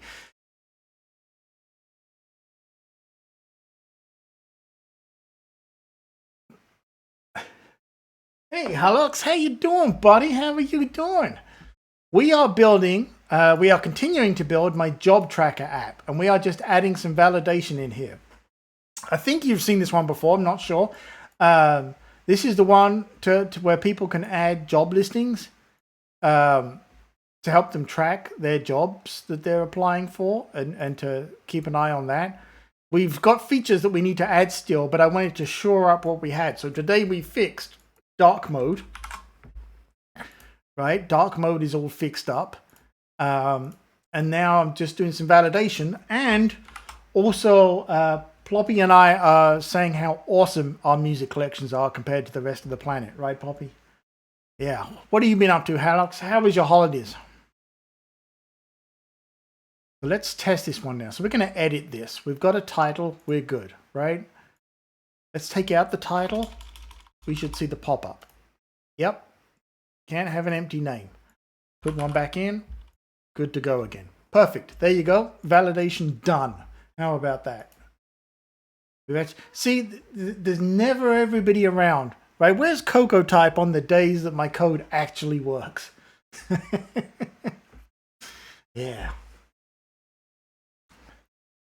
Potato alert! Watch out, potatoes! So, we're doing good here. We've got everything we need there. Now, there are a couple of things missing that I need to go back and add. It was a good holiday. I've been busy working on... Oh, hang on. I got to scroll back. On a recipe app. I think I recall you mentioning that. I'm not sure. With a few buddies of mine, it's been interesting to say the least. I've also been recently applying to various iOS jobs. Well done. Good luck to you. Sorry, I didn't get my app out in time to help you. Yeah, I'd rather have him on the days the code doesn't work. Yeah, that's true, right? Actually, now you say that, Ploppy. It goes a lot better when Coco Type's here to fix my problems. Awful if I'm being frank. Well, hang in there, Alex. You know what? Holiday season, nobody hires. You know how it goes. You hang in there, buddy. It'll happen for you. It will happen, I guarantee it. If you want it bad enough, it'll happen. I'm sure it's going to happen for you. Get some of those apps out there, even if it's just little screenshots or something. Build yourself a portfolio. Data applications or no's. Hey, you know what? Look at it this way. I always say this, right? The no just means this was never meant to be the one that you would have enjoyed, right? That's how I look at it, right? One day you get the yes, and that's the one that was meant for you. That's how I look at it. And I base that on just the history, right? The jobs in the past that I never got just were not meant to be the ones, and the ones that I got just turned out to be, yeah, this is for me, you know.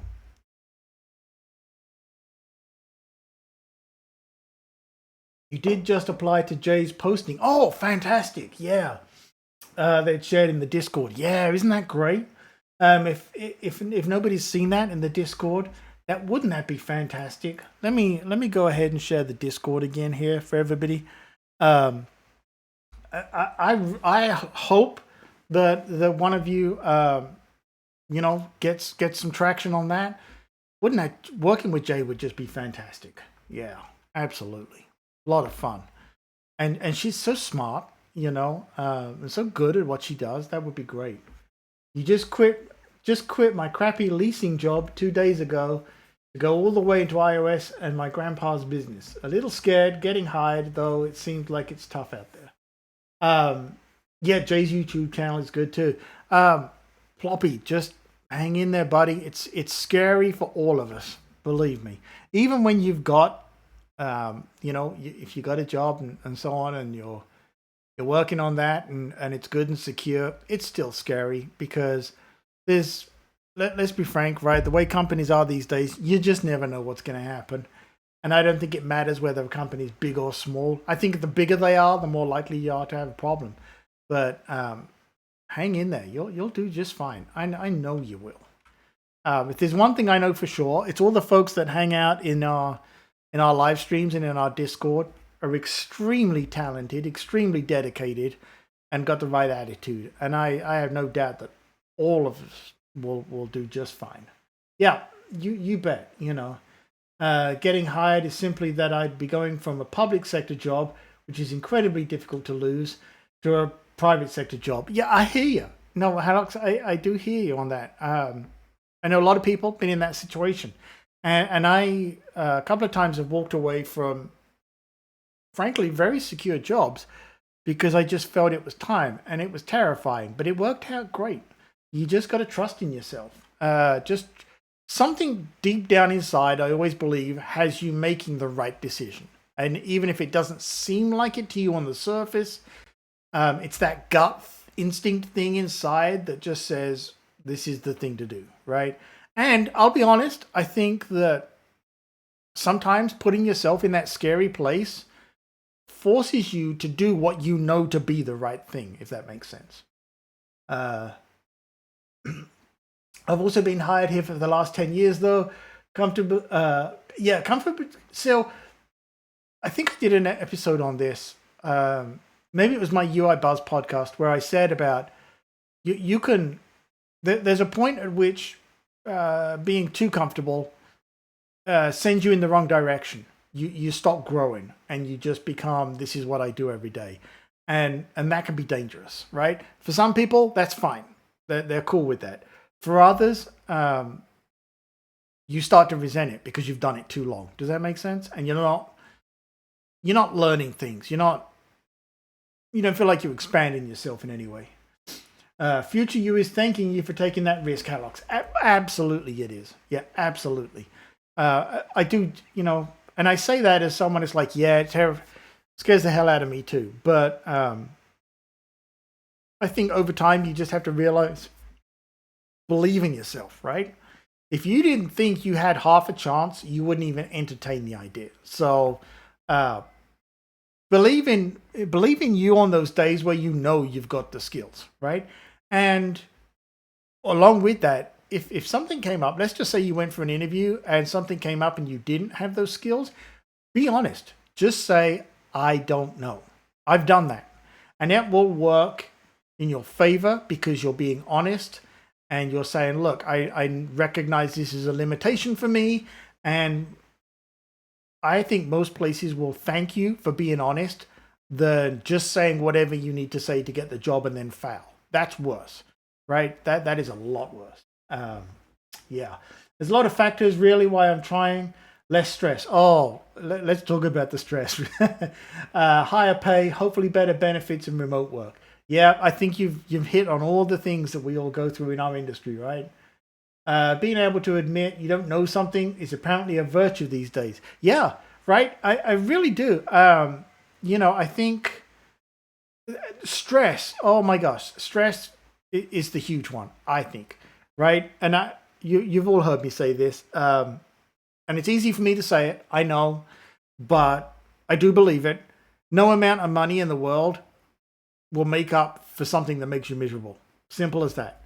It'll be great to pad the bank balance, but you will end up resenting it and resenting yourself eventually. So I think I said this the other day again on a podcast somewhere. Maybe it was in the Discord. Find the one that makes you happy, right? Because being happy will make up for any amount of money that you do or don't have. But at least you'll be happy. And if you're happy, it will eventually, you'll financially, it'll work out fine for you, right? If you're doing something just for the money, that's great in the short term if you need to, but you will hate it in the long term. And you will hate yourself for continuing to do it. So that's my 2 cents. Anyway, that's my advice column for today. Everyone's like, what? Take the money, you fool. Seriously, I've had good and bad paying jobs, and ultimately at the end of the day, don't let the money be the deciding factor. That's a bad way to go. Just my opinion.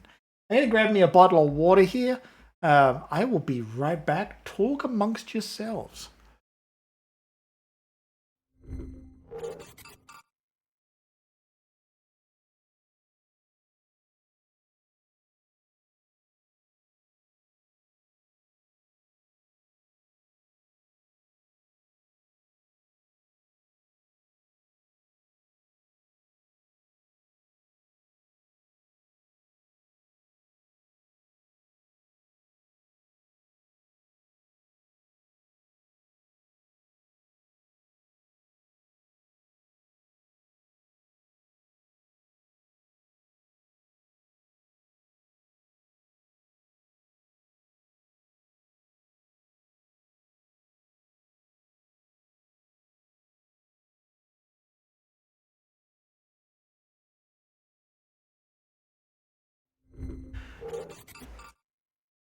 All right, I confess, I didn't go with water. I went with sugar-free soda instead. Hannock says, well, every iOS position I've found thus far doubles my salary to start. And I'm over here saving lives. Yeah, it's interesting, isn't it? Because it's been a long time since I had changed job positions. But I will say that everything I've seen out there does seem to follow that pattern. It's all a lot better than it was last time I switched jobs. So I agree with you. I think as a software developers at the moment, it's hard to not find one that I would say is at least reasonable pay. Just my 2 cents. Getting on, that's kind of what I'm seeing out there too. And I say that as someone who, as you all know, I have teams of developers, so sort of sees it from both sides, right? But it does feel like it's hard to make a wrong decision from a financial standpoint at the moment. That's just my take on it. However, be wary of those startups, right? Because just as quickly as they get the money to pay that, this is how quickly they lose it. That's all I'll say. All right, let's see what else have we got going on here. So there are a couple of things missing still on these forms that we need to add back in. And let me show you. There's one here that's going to show it to us, right? When we go in, when we're looking at the job details, we don't have any dates. When did I add this one? When was it last modified? And what's the status of it, right? Shout out to Jay, who gave me the idea for the feature for the status on that. So that's something that needs to go in there, because that's important information. Because I think a feature in here will be, hey, remind me if I haven't checked on this job in 15 days since I added it, or whatever, or to tag a reminder and integrate it with calendars and things like that. So that's going to be information we're going to want on here for sure.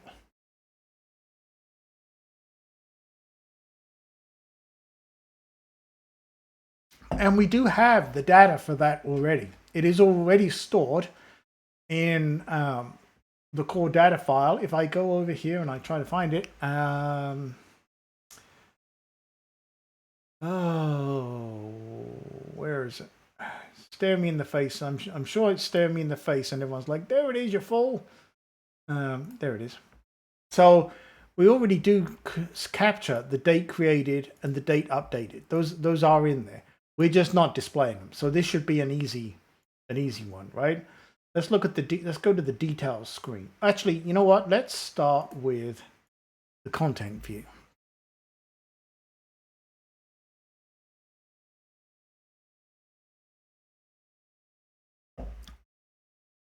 You know, another great thing, and I'm sure you probably are all very smart people and you're on the ball with this, but there's also some really good places out there with sample sort of interview questions for iOS development and things like that. I don't know if you've taken any of those, but those are good just to practice. I will say from experience, your experience may vary, questions when they come up, I have found more often than not, you worry about, do I know the answers? Well, it turns out a lot of the time when people ask me questions, I knew the answer and I didn't know that I knew the answer, right? So just remember that you absorb an awful lot more than you realize. So don't worry that you don't think you're technically up to it, because you probably are and you just don't realize it. Just want to throw that out there. Okay, so let's add, we may have to adjust our layout here, but on the detail screen, we want to see the job date updated, right? And then if it doesn't have one, it will, because you couldn't store it if it didn't have one, but we'll put that in there, right? Actually, you know what? It will have one, but what we can do is date created. So if it doesn't have an updated date, show me the date created. However, it will have both of those, because when we create a listing, we add a new date to them. So this is kind of to make the compiler happy for the most part. In fact, we don't even need to do this one. We could say like this, because it's not going to be an empty string, right? You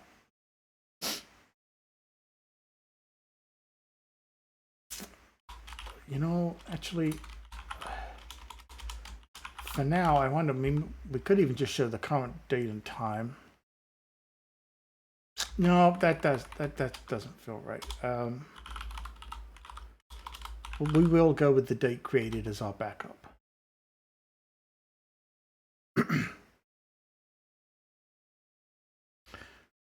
All right, what did I do here?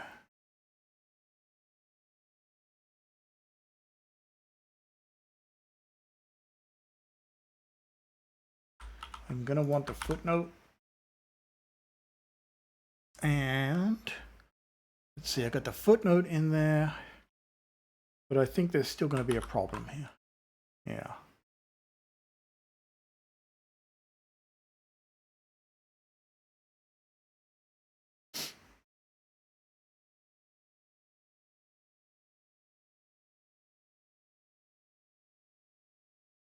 Did I screw something up? Hold on, let me...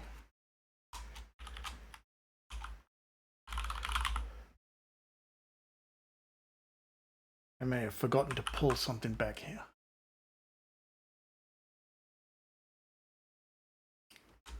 Oh, you know what? No, that should do it, actually. But it does need to be converted to a string.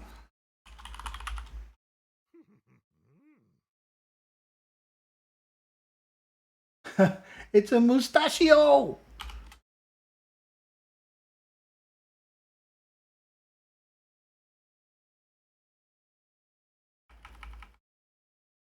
Well, let me look at my model here. Oh, you know what? Hang on. I also need to put in a formatter, which I have one somewhere. Let me find that one.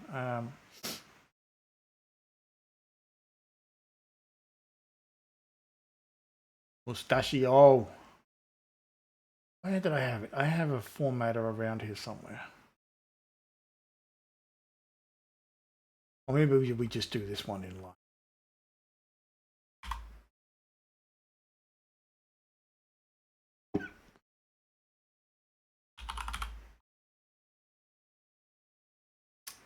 Formatted local aware string representation of a date using the default date format style. Let's start with that one.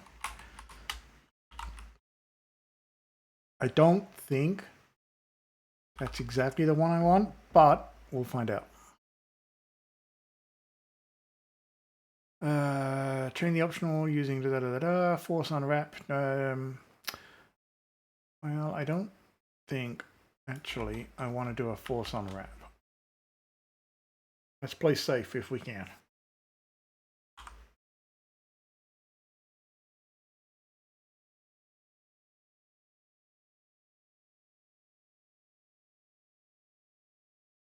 All right, yeah. So I think we do have got to do some formatting here.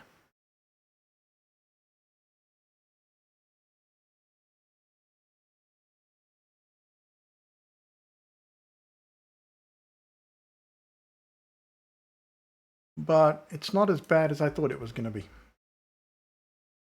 Let's do...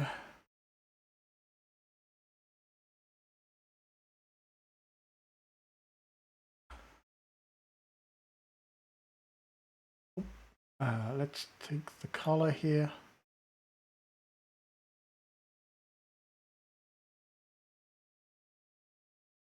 And break these down.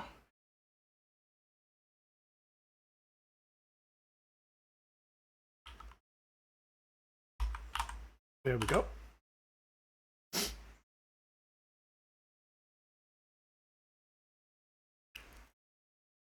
Okay, so I think what we want to do actually now is bring out the company name a bit more, because I like the sizing of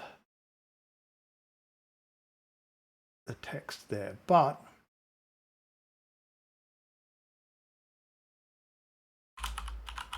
I do want, whoops, I do also want to make it clear what we're looking at, right?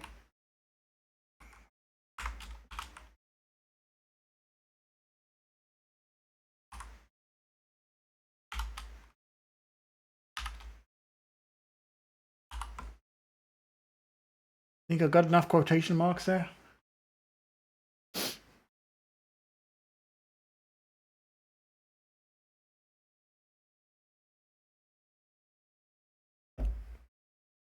Yeah, so this is not the format I really want. I don't think the time matters, to be honest. I think really just the updated date is what I care about.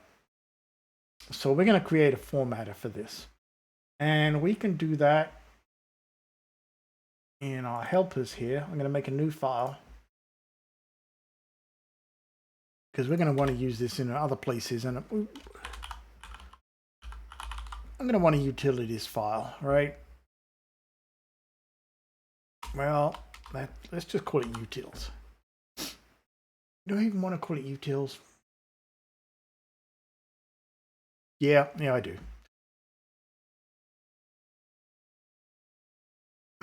And we're going to do this again. We're going to borrow from over here.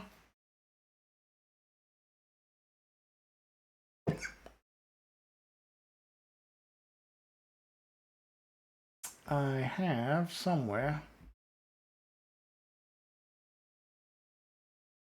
I thought I already solved this problem, in which case I'm just going to use the same one.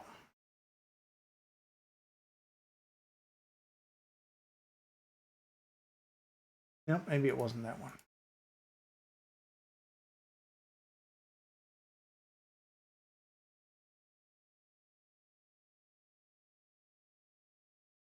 I think this has one.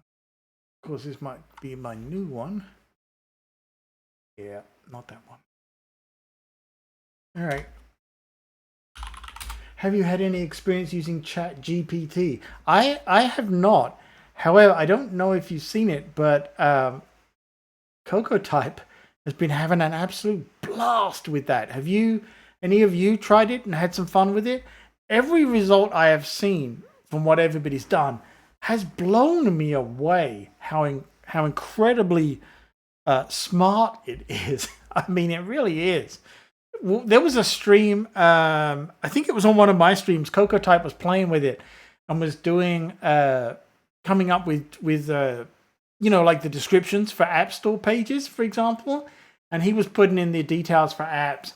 And it was actually staggering how accurate and good it was. Yeah, it's insane, right? Yeah. Yeah, no, it is absolutely unbelievable. And I saw, trying to think who it was, someone took on a challenge to try and write an application by just using that for their code. And it got them most of the way there. Wish they made it before I finished all my classes. Yeah, really. I wish they'd made it before I'd finished school.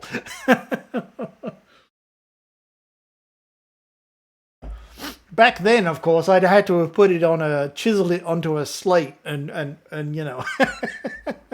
No, it really is absolutely, mind-blowing.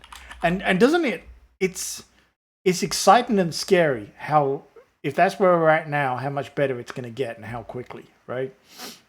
Just like some of the art ones too. It really is just absolutely staggering. All right, we're gonna make a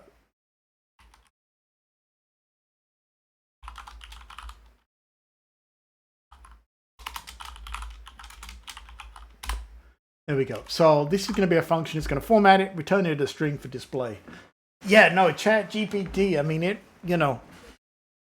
We thought that the stuff on GitHub was reasonable, right? But it ain't even close. You think they would have made the coding AI before the art AI? Agreed, right? Art seems so much more complicated to make, but damn, they did it. I know. You got to wonder, like, how the thing that blows my mind, and I say this as someone, I have still not done anything other than theory when it comes to machine learning and stuff like that. So I can't really wrap my head fully around how these things are modeled and how that works. But it blows my mind to think that that's where we're at. I mean, you think about all the things that we want to do, right, on this planet. Like, for example, going to another planet. Well, suddenly having systems that can learn from these models is going to be so beneficial, right? We can solve problems on the fly based on a model from all previous space exploration data, mishaps, and everything else. And then to be able to draw from all of that to try and solve a problem is mind-blowing to me. Google put themselves on code red because honestly I could see it killing them. Yeah? Instead of searching for a website, the AI views the website and gives you the answer. That's insane. Yeah, it cuts out the Google middleman, right? Or middlewoman. It cuts it out. It's like, here's my problem. Don't need to go look it up and research it. If it can come back and say, here's the solution. I don't think that's cheat. And let's go there with this, right? Because I know this has come up. I don't think that's cheating. I think when we go to our research, right? We got a problem, coding problem, let's say in our case. We go do our research. We pull in from all those resources, try to solve our problem, come up with a solution or find a solution. All we're doing is the same thing, but quicker. Now, yeah, okay. If it gives me the solution, I may not understand what that solution is, but let's be honest. How many people just paste stuff in and it works and they never know what it does anyway, right?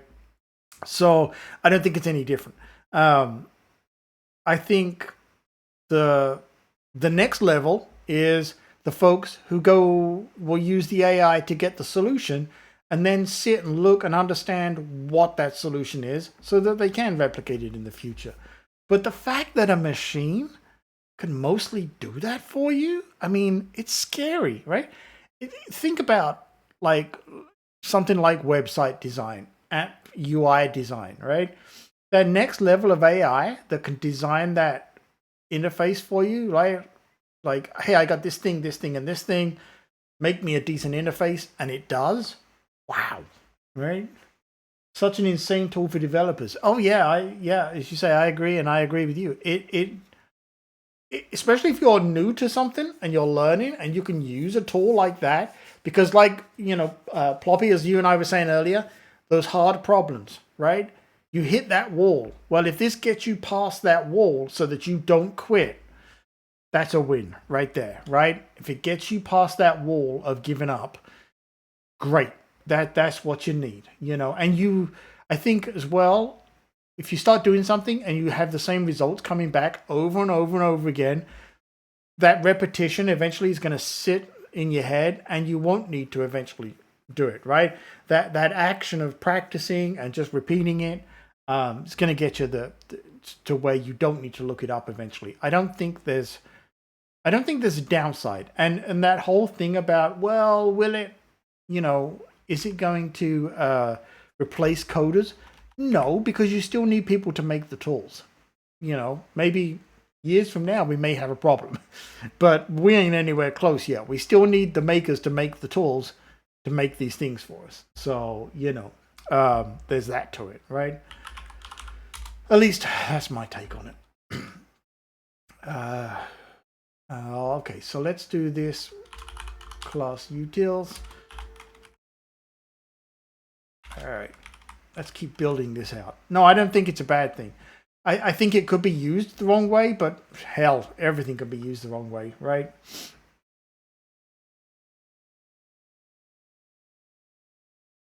And, there's also an application here, slight tangent, but if you take an app like, let's just say this one that I'm building here, as I'm putting in jobs that I apply for, if I could have AI watch it and say, oh, you keep applying for these kind of jobs, well, hey, I just searched some databases from all these places, and you might want to apply for X, Y, and Z jobs as well, right? Rigid ethical standards. Yeah, that is a must, I think. It's got to be ethical standards, and they have to be respected. And I don't feel that some of the other search engine type companies, I'll say it, Google and some of the others, those ethical standards tend to waver a little bit sometimes, maybe.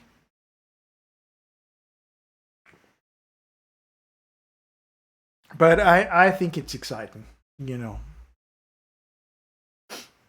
As soon as you can start describing something to a computer and have it make it, it's a pretty good place to be, right? Because maybe you don't know how to make it, but if I can tell you what I want and learn from that, great,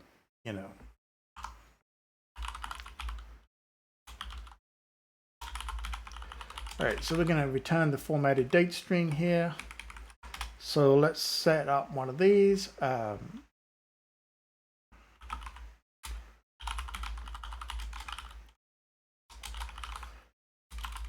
It's going to be a new string. It's going to be empty for right now, and now we're going to format this. This is where I need to remember how to do date formatting, and I'm going to find the right one that I need.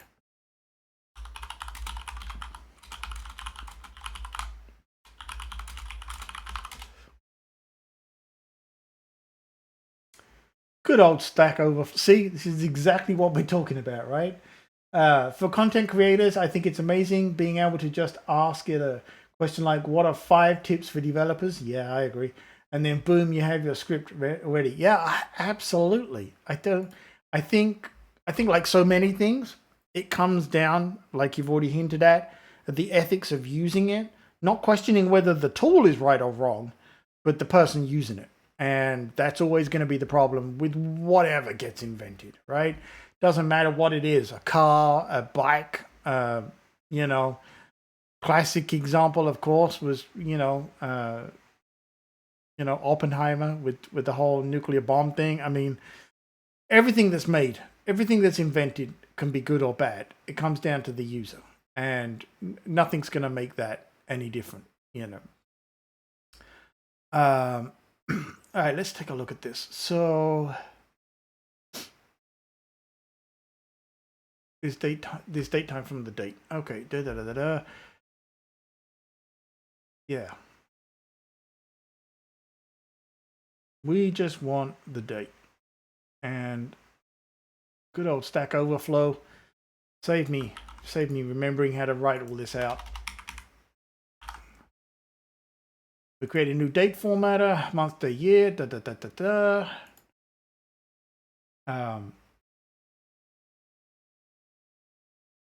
Oh yeah, sorry, that is, yeah. And then we want formatted date.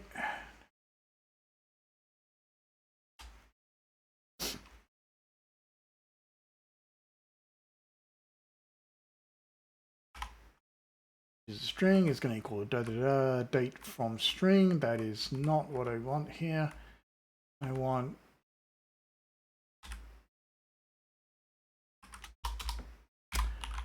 date. Where is it here? Date from. Oh well, actually, yeah. Think. No, that's not the one I'm going to want.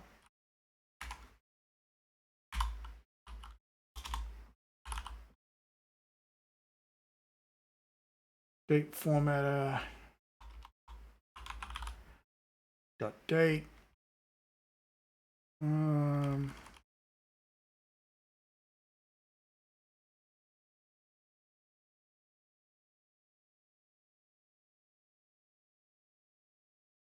right, maybe we do have to do it as a string. So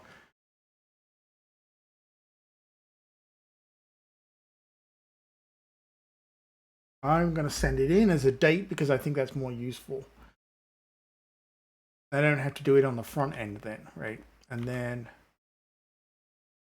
date formatter. Actually, we don't even need that there. Set the date, set the time zone. Well, I don't even need the time zone. Date formatter, da da da.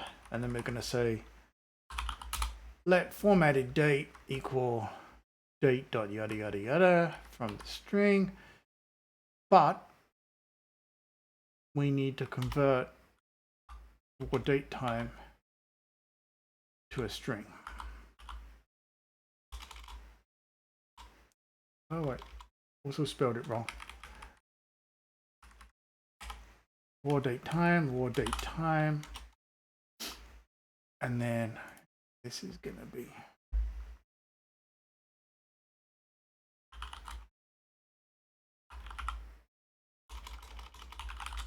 date string, type string. This one now needs to be date string. We can return it as a string.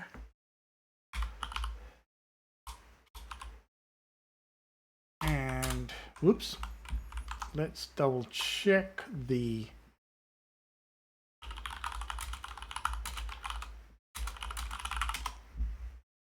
the most efficient way to do this.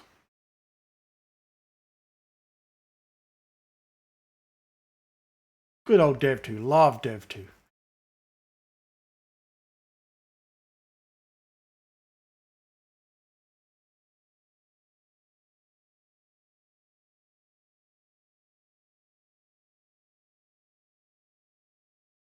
Oh,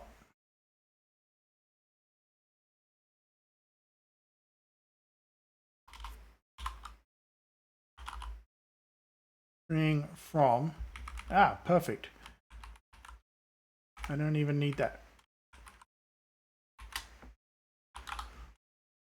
War date time. Don't need that.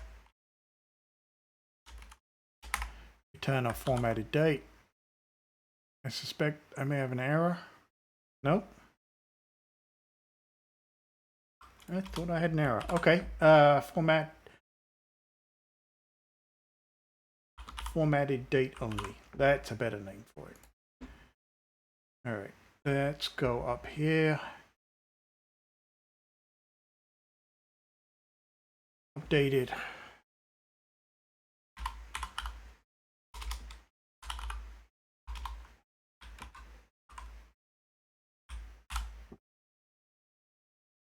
Make sure I don't have an error. Good.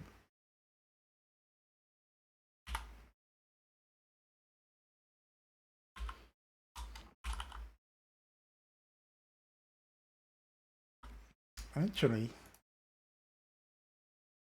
what do we think? Should I make this an extension and just be done with it?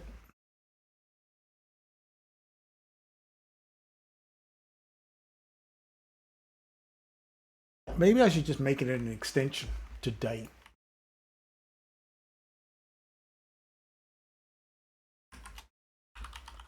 All right.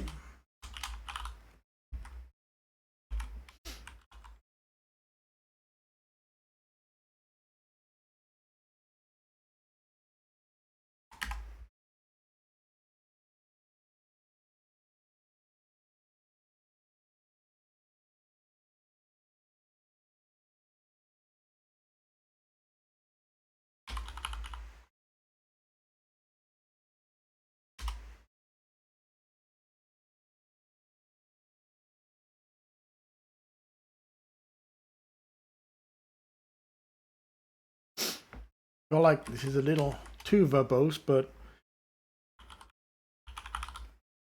let's start there. Oop. Hang on. Hang on.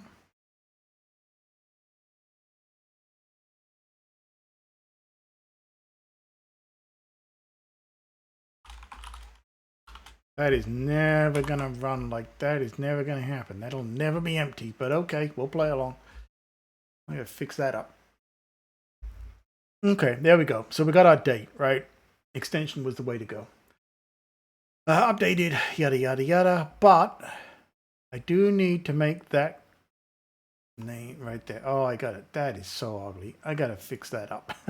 That is ugly. I can hear Coco typing, everyone else in the background going, "Oh my god!"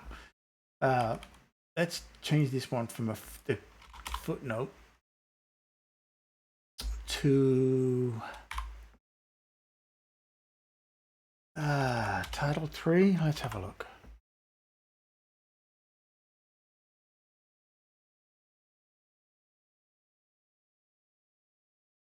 Yeah, title 3 is a bit big, isn't it? I think we made good progress here. And thank you, everybody, for great stream chat today. Thank you so much. And especially a shout out to Ploppy for going down the whole classic rock rabbit hole with me. Because that's awesome. It's just flat out awesome.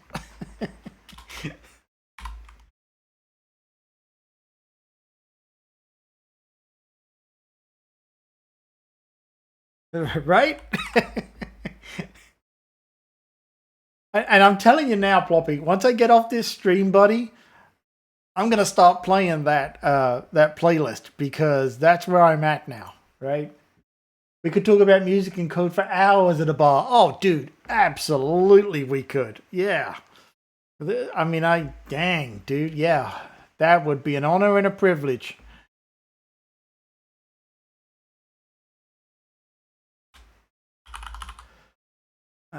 Title 2. Trying to find the right size one here. I really need to uninstall that beta. You know, maybe I make these the other way around. Maybe that's what I need to do here. Yeah. You know what? The job title. Yeah, I had my Master 70s playlist too. It has a 280 songs. Awesome. But every song I've thoroughly listened to or added it from a vinyl. Nice. What you got that on? Because I say that because I do have Spotify as well.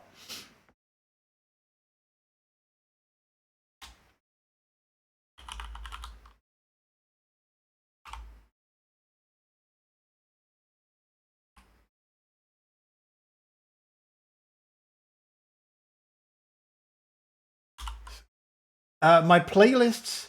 Wait, let me think. I use an app. If you've never used it, it's a great app. Because I do have. There's got to be a bit of a backstory every time, right? I have paid Apple Music and paid Spotify because in our house we use both. So I have an app called SongShift.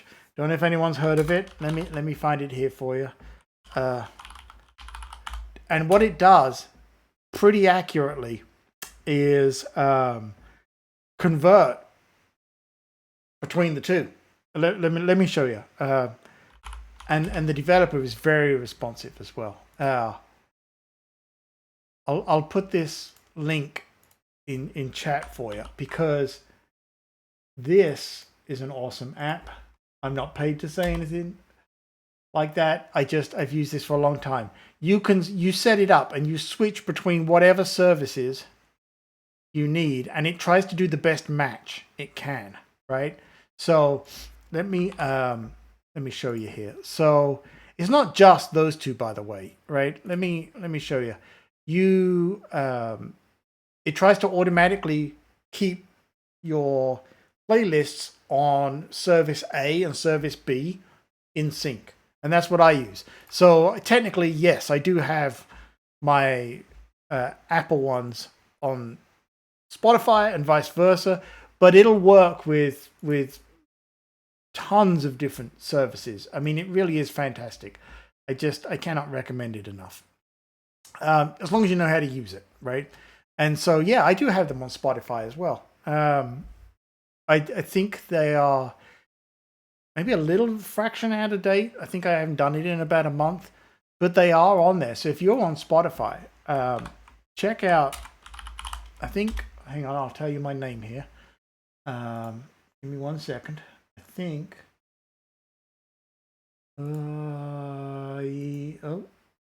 go away. I don't need to know about 20. Yeah. Hang on, buddy. I will find it for you here. Oh, okay, yeah. So it has my old. Yeah, I will send it to you in Discord, and we'll make that happen because I definitely want to see your list. Yeah, the mask will come off. It's like Phantom of the Opera. It's him. Yeah, no, I will. I'll send it to you over on the Discord because that'd be awesome. Because I use both because you'll be familiar with this, I'm sure. So you know how some music services have particular versions, and it's like that's the right one, and the other one has no, that's the updated one. It's not the same. So we actually have both in our house. Yeah, I will send it to you. Thank you. Yeah, that's awesome. Cool. All right, so I think I want to change the job title to be slightly smaller. Oh, I know. Yeah, right. Thankfully, I have some Neil Young CDs, so you know, put them in the system that way by myself, right? I get it, but I also respect why he wants to do it that way. It's a shame, but thankfully, we have a lot of CDs in the house for that, so we're good. All right. So let's see when we're looking here. Need to pick up Harvest on vinyl. Yeah. You know, that's probably not that easy to find. Yeah. I remember, I'm sure you've been there, right? We've all been there. Every Saturday in my 20s and 30s, of course back in England, right? It was a short trip, a 20-minute train ride from where I was to London, and all of the London record stores. Oh my gosh, would spend all day in there going through the vinyl. Not so much fun. And I'm sure Ploppy, you're probably like this too. I'd always be like, yeah, I could just get the normal version. Oh, wait, an ad.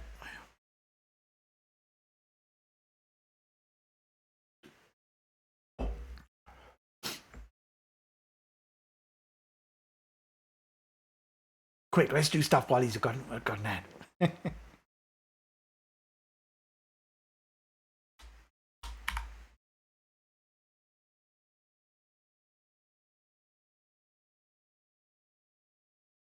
Is he back? Not yet. Okay, Saturday's on a train. Yeah, Saturday's on a train. 20 minutes, I think it was, into London. And of course, all of the record stores in London, right? You know, vinyl craziness, right? Would spend all day there going through the vinyl. But not only did I have, quote, the normal vinyl version of something, if there was an alternative version of it, I would have that too, right? So, different covers, you know, all of that kind of thing. And if there's anything I miss from vinyl, I'm sure this is the same for everybody. Those fabulous, especially from the 70s and early 80s, absolutely phenomenal covers that you could only ever see in the big vinyl and appreciate. Wasn't the same on CD, not even close on MP3. Those big vinyl double covers and that, I know you know what I mean. Yeah, dang, would spend all day in those vinyl stores. Yeah, live recordings. Like, for example, in the particular area that you and I are talking about, there would be, you could get lots of, and this is where going on, you know, sort of the online thing came in and made it easier. And of course, let's go there, mixtapes and everything. But it made it so much easier to get the bootlegs, which were considered okay and fine and acceptable by bands back then, from live concerts, right? For example, I had a guy I worked with who he felt he had every bootleg concert from the Allman Brothers, I think it was. And so, yeah, you could get all of those bootleg ones as well, that were either official or not official. And, you know, back when like the concert versions didn't sound like the records perfectly, which was great. So yeah, totally there with you. Like, for example, the Allman Brothers, yeah, right. I mean, what a great jam band, right? He had, I don't know how many tapes from them. It's fantastic. But give you an example, one of my favorite live albums, not only like I've mentioned, The Wall with Roger Waters when they did The Wall, but the Dire Straits one, Alchemy, Live Alchemy. Oh my God, that is just a classic. I know someone who was there for that. You know, not me, but yeah. All right, these are starting to get a little bunched, but I feel like I'm not getting the separation I want for the title, for the company name.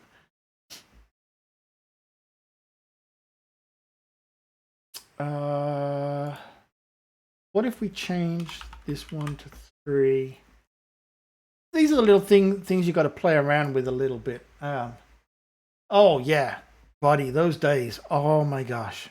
I mean, you just like vinyl stores would hang out all day. It is like, of course, you know, if you've never seen it, I thoroughly recommend to everybody. You want to understand how cool how it was, go watch High Fidelity with John Cusack. Yeah, you know, coding right alongside you though. Gonna mock up how I want this accessory input view to look. See, I knew that you would know that film. I just knew that you would know it because that is how it was, and it was awesome. Oh. Awesome. Yeah, code alongside. Go for it. Yeah. Yeah, I love that movie. Oh my God, that is such John Cusack, but it's great. But that movie is perfect. Yeah. All right, this feels a little better. It's a little spunched up here. Didn't really help my breakup, but the music was awesome. Yeah.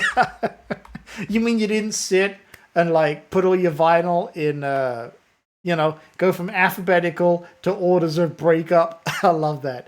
think we've all been there and done that, right? I'm gonna reorder all of my vinyl. Yeah, love that. Great movie. Great movie. The book is just as good. What was his name? Something, was it Nick Hornby or something like that wrote the book? Didn't care for the other books so much, but that was a great book by him.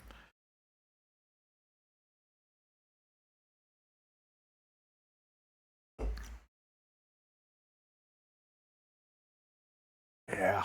Oh my gosh. Yeah. Had all those playlists for the different things. Well, you saw in iTunes, I still do it today. Playlists for different moods and things like that. Can't help it. It's just one of those things.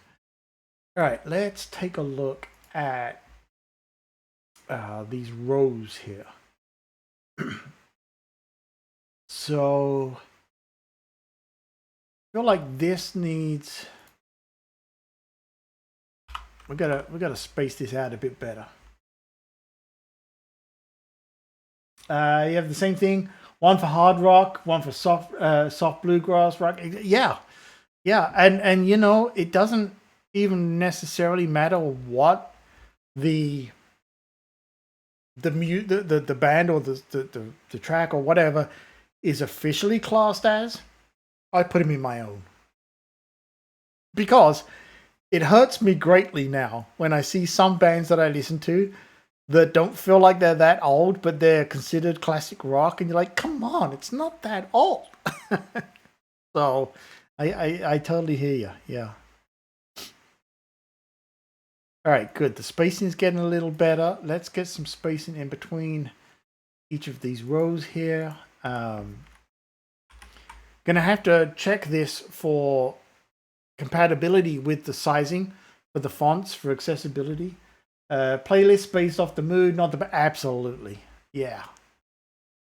Like if you took, I have one that's like rock ballads or something like that I'll play like really late at night or something. And you look at some of the stuff on there, and then you know you could forgive anybody else for looking at it and going, "Ah, oh, dude, that shouldn't be on there." You know, but it's like, no, you don't get it, right? That it's on there. Like where would you classify Night Moves by Bob Seger, right? I mean, it's classic rock, but it's a ballad, but it's a sad song, but it's not a sad song. I mean, that's how I end up with multiple tracks. That's how I end up, with the same track on multiple playlists, because some of them just qualify that way, right?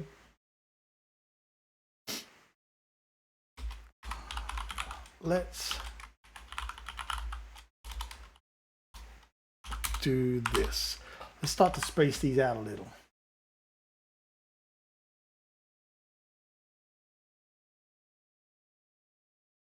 All right, I'm looking for one of these. Yeah, a bit too much. Let's. I'm never a big fan of putting frame heights in here because, like, it looks okay here, but it might start to mess with this. Let's do oh,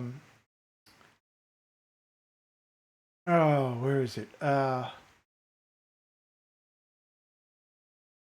Device. I'm looking for the setting font sizes. Well, you know what? Okay. I could just do it right here, right? I just envisioned what movie scene of my life it would go with. Night Moves would be a nighttime drive to think about things alongside Play with Fire by the Stones, and it's just a thought from CCR. Ooh, let me think now. Let's think about that. What? I would put it in a late night drive as well. Yeah. Either a late night drive or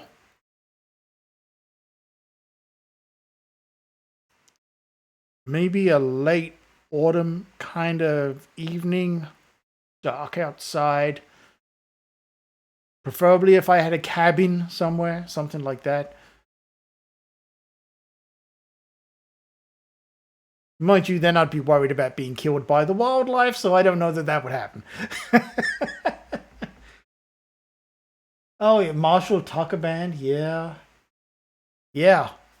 I also, and I'm sure a lot of people do this. Ploppy, I know you do. I'll use music to put me in a particular frame of mind. Like I have an upbeat playlist that's just designed to motivate me to get on with shit, right? You know, that happens too. Yeah. But yeah, I'd be more worried now that I think about it. I'm like, music's great, but what if that big wolf comes out of the forest and kills me? Right? Whole other playlist. Let's see. Text size. Let's do this. Let's check this while we're here, right? So larger text. Let's turn it on. Let's go somewhat crazy. I'm now going to regret as soon as I see this in the app. I'm sure of it. Oh, it's not dreadful. It's dreadful. Actually, that's not the one. Hang on. Oh, it's dreadful. Yeah, see? That's what happens when you start. Oh, this may be where a geometry reader comes into play to scale some of these sizes. Because these ones are all okay, but back on the list here, that's nasty. This will scale nicely because it doesn't have a defined size. This one will also do the same. You'll just have to scroll to get to the buttons. But, yeah. Alright, that's going to be a thing. Yeah, that's going to be a thing. Need some Thunderstruck and take on the voice. Yeah! Or, let's see, you could have... oh, there's a great track by 6 a.m. This is gonna hurt. That will be another great track for it.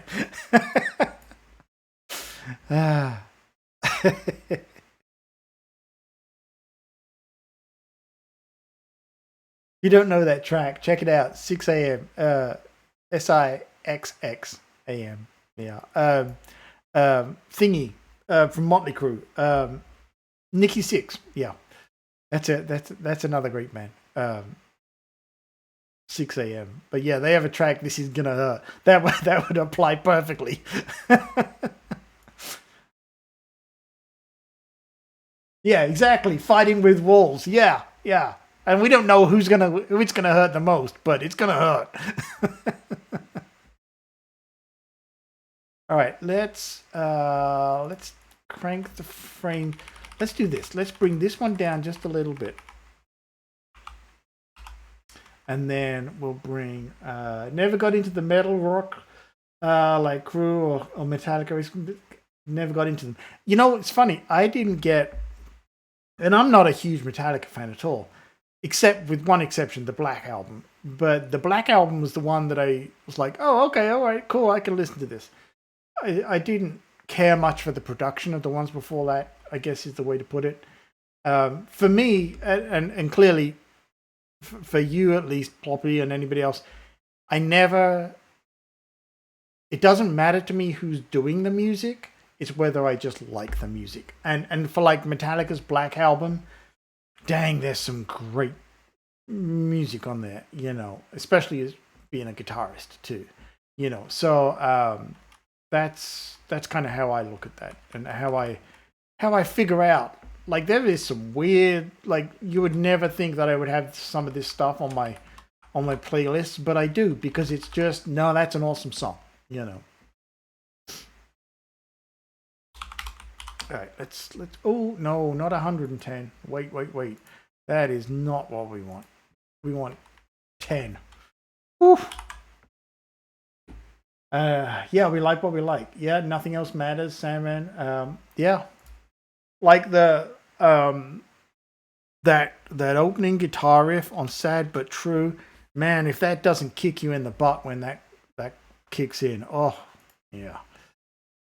All right, so let's see. Most of these feel a bit better,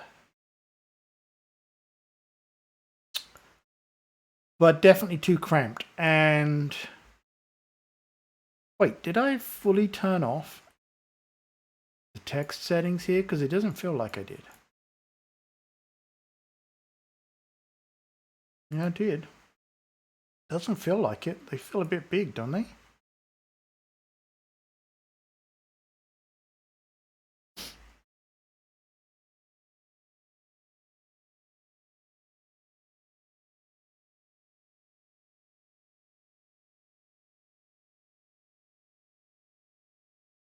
Those job titles, I don't know, it just all feels a bit too big here.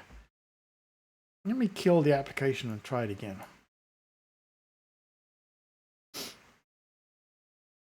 Kill all of this stuff. All right. And let's get rid of this one. This is the old one. Don't want that. Actually, look, these all feel a bit big, don't they? Is the simulator not respecting my choices here?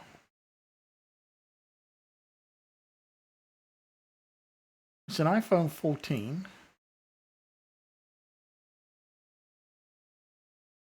Forget where normal is. I think that's normal.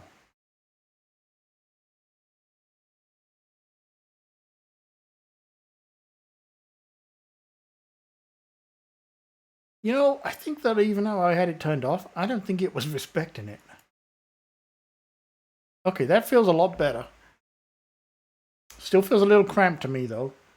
But I think we need to change. I think part of the problem now is I need a more defined, separated color for the job title. So let's go back to our assets here.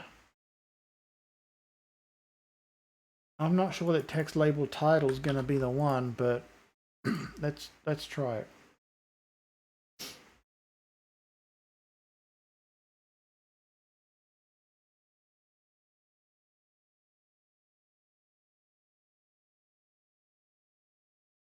Text list row title. I think actually I'd rather just change this one.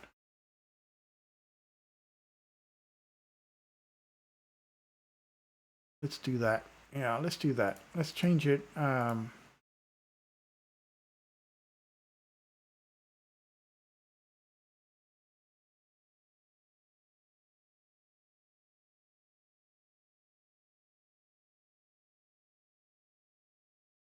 Bring some color into it. Not much. Just. All right, screwed that up.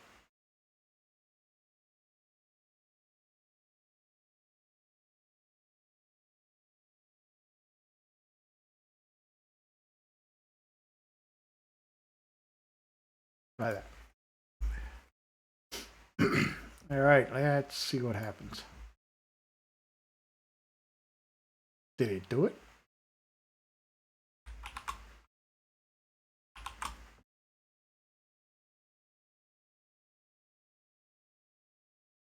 I'm not sure that it did it.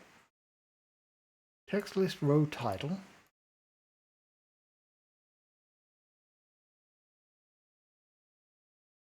Text list row title. Yeah, I don't think it took it here.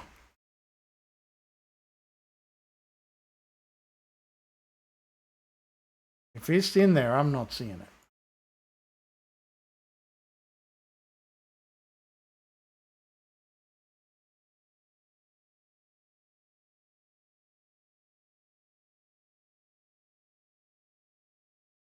Let's make it something really horrible. See if it is even showing up. Oh, that, yeah. That showed up. Yeah.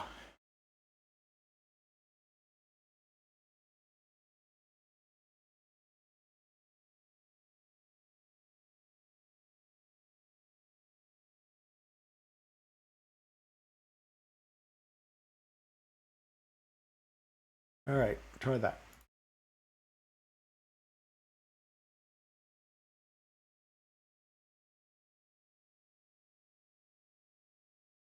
Okay, great. Let's now change the one for dark. And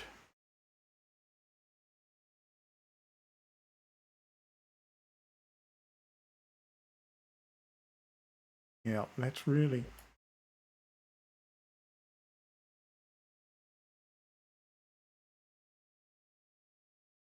Let's try that.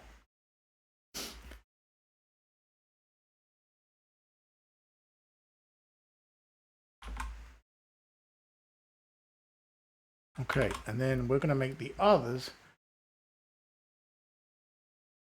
the content. Yeah, let's do that. Okay, so this one's now going to be, well, actually that one should be content, and then content.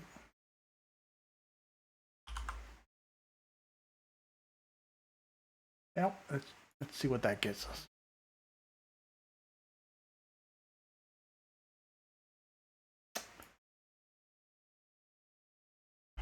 Feels a bit better, right?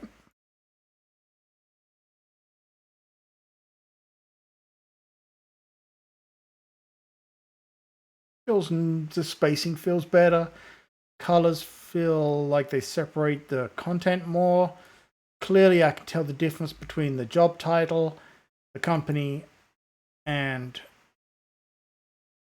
I feel like maybe the date could still be a little smaller. That would be my thought on that. And I still don't like having these numbers in here. I may change that later on. But that's better. I feel like that's better.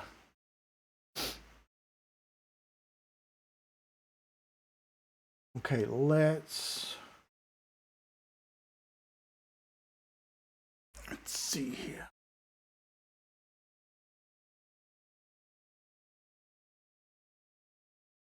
Double check the dark on that. Did I check the dark?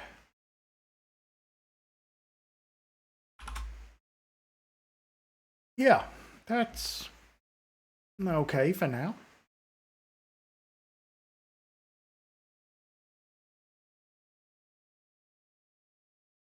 Oh, hang on. Gotta check something on my other machine over here. Okay, cool. All right.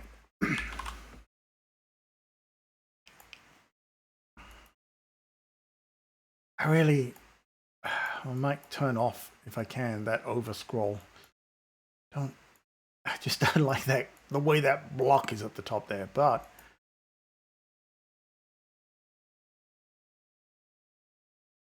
I feel like this is getting there.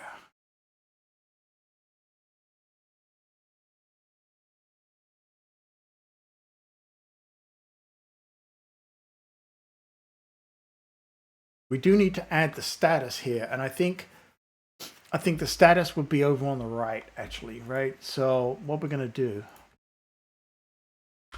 we'll put an H stack in here.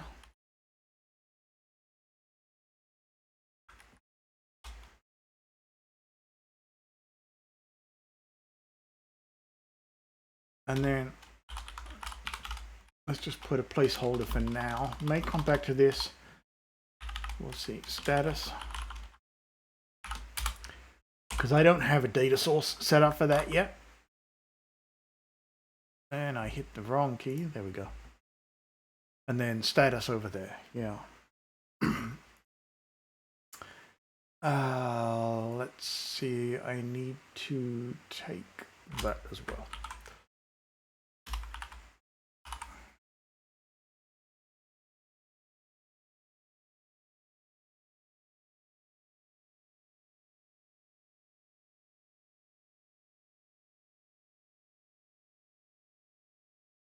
I feel like I want a little padding there.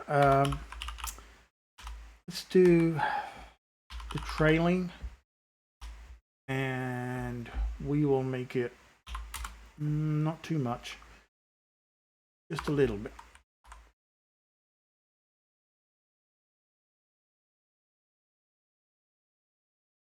Yeah, maybe that's not enough.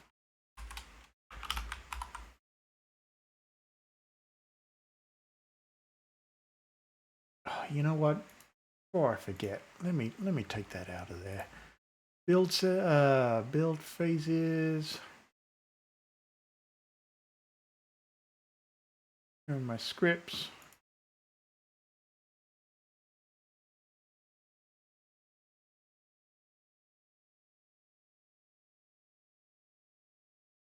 What I had a script in.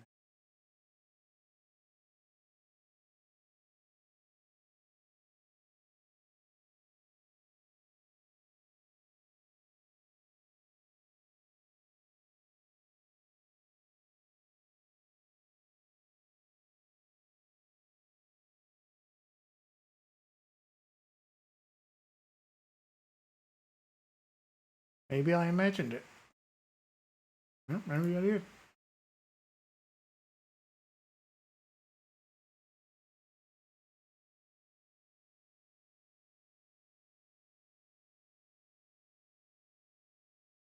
Okay. Still feels a little close to me. Doesn't need to be, because the status is not going to be that long.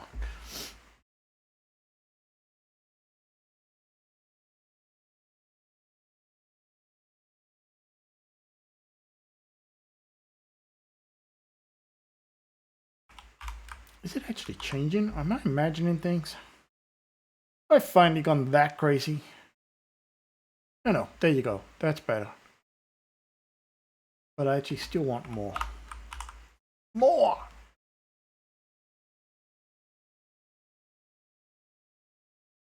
Yeah, that's much better. Okay. Yeah, look, that's much better, right?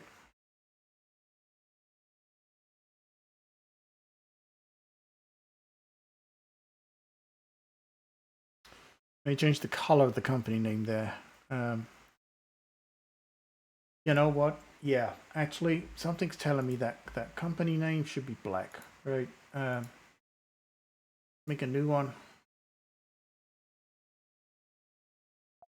Text. Text. Company name.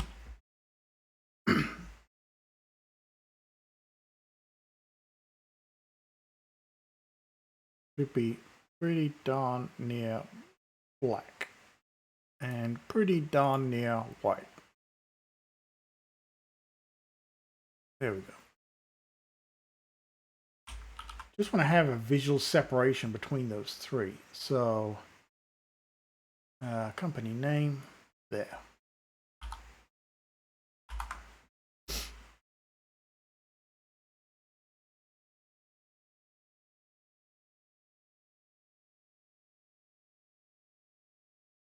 Yeah, that's a little better. Could actually, at this point, text field.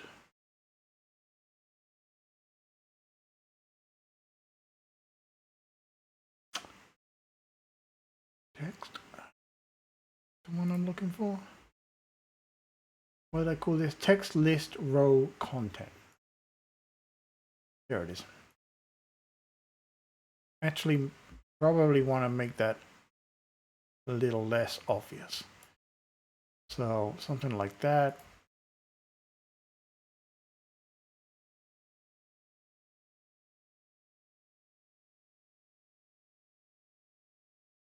All right, let's see. Feel like this is closer. And maybe too much, but it's not dreadful. That one feels okay.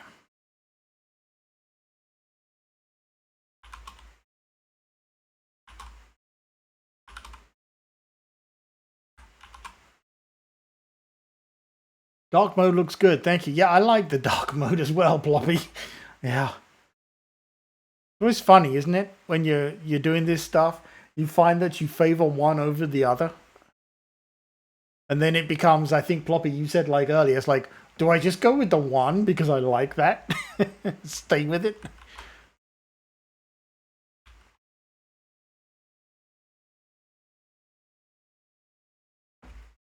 All right. We'll make one little tweak to make this a fraction darker, and then that's it. And I'll leave it alone. Yeah, right? And you're like, I like the dark mode on that one. Oh, but on this app, I like the light mode. Yeah. Okay.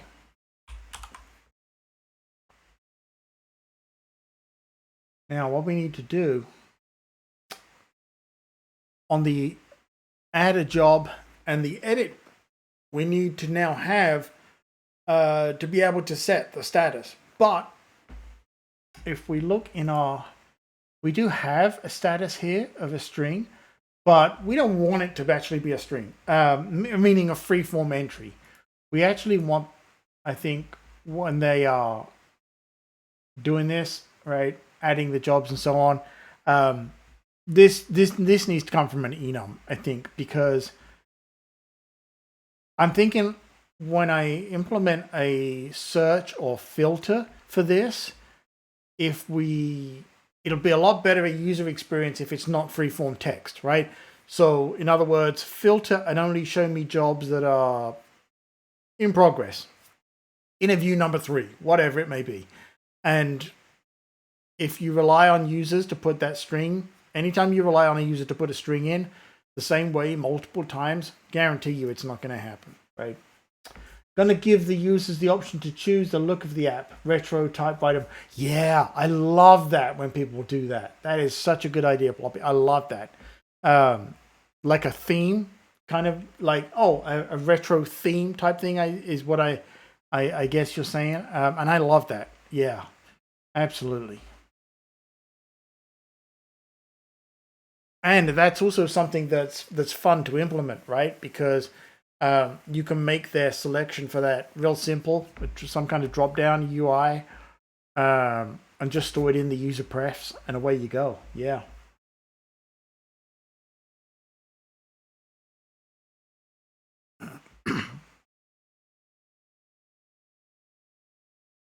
Okay, so let's have, before we go any further here,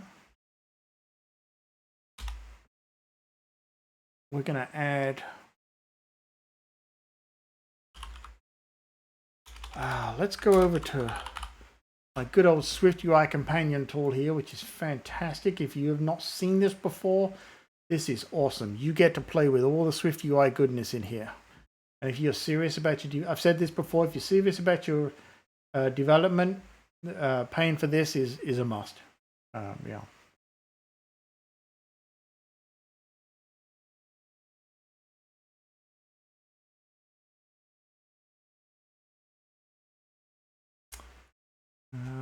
Let's look for, we're going to want some kind of picker for this. Retro icons are all pixel. Oh, love it. Modern ones are all modern. Yeah, right? And the typewriter font will just have hand-drawn fonts. Oh, sweet. There's going to be a lot to check to see which theme the user chooses. Going to have to learn local data for that one. You know what? Just my 2 cents on this one, Ploppy. I think you could put that in the user prefs because you're only going to want a little something for that. And user prefs are as simple as, key value, boom, boom, done. So you can read and write those any way you want. Super easy. If you need an example of that, throw it up, throw the question up in the Discord. I'm sure one of us has one example we can give you. Oh, it is. Yeah, if you're doing like a simple, very short, not a lot of data, don't put a lot of stuff in there, but there's something like this where it's like, okay, they're going to pick one and it's not going to be a long value. Just use a user pref, right? Because it'll take care of the storage for you. Yeah, feel free to ask over in the Discord. I'm sure if one of us doesn't already have one, we can knock you an example up in no time. But you'll probably find it in a search just as easily. It's really shockingly simple to put in. The only thing to be careful of is you will want to check that you check those user prefs when you start the app, right? And be careful of the first time experience where it won't exist unless you set a default. Just something like that. Just something to think about. Yeah. Anyway, that's that. Yeah.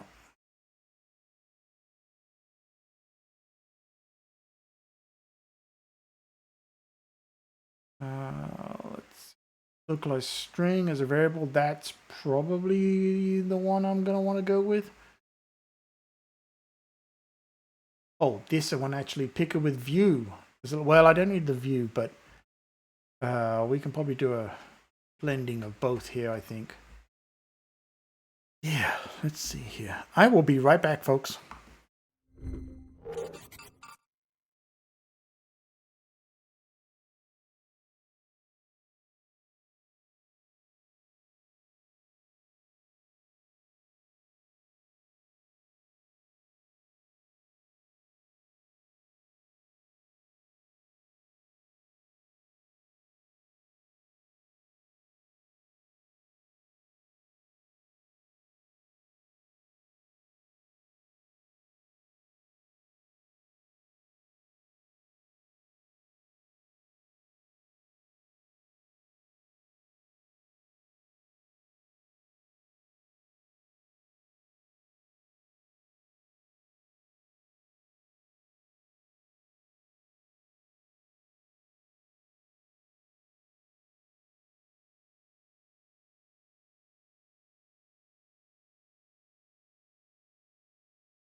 All right, let's see here.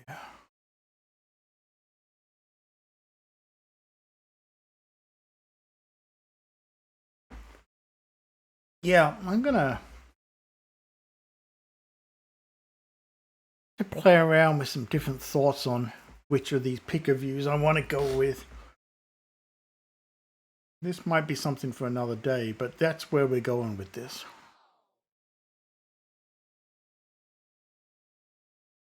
$200 IQ.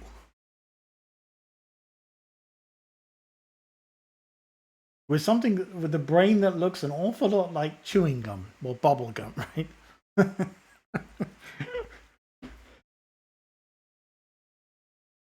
Or something like that. Yeah. Yeah, I think we'll keep this pick of view for another day because I got to do. But you know what? Actually, what I will do. Let's think about this. Let's make a new group here.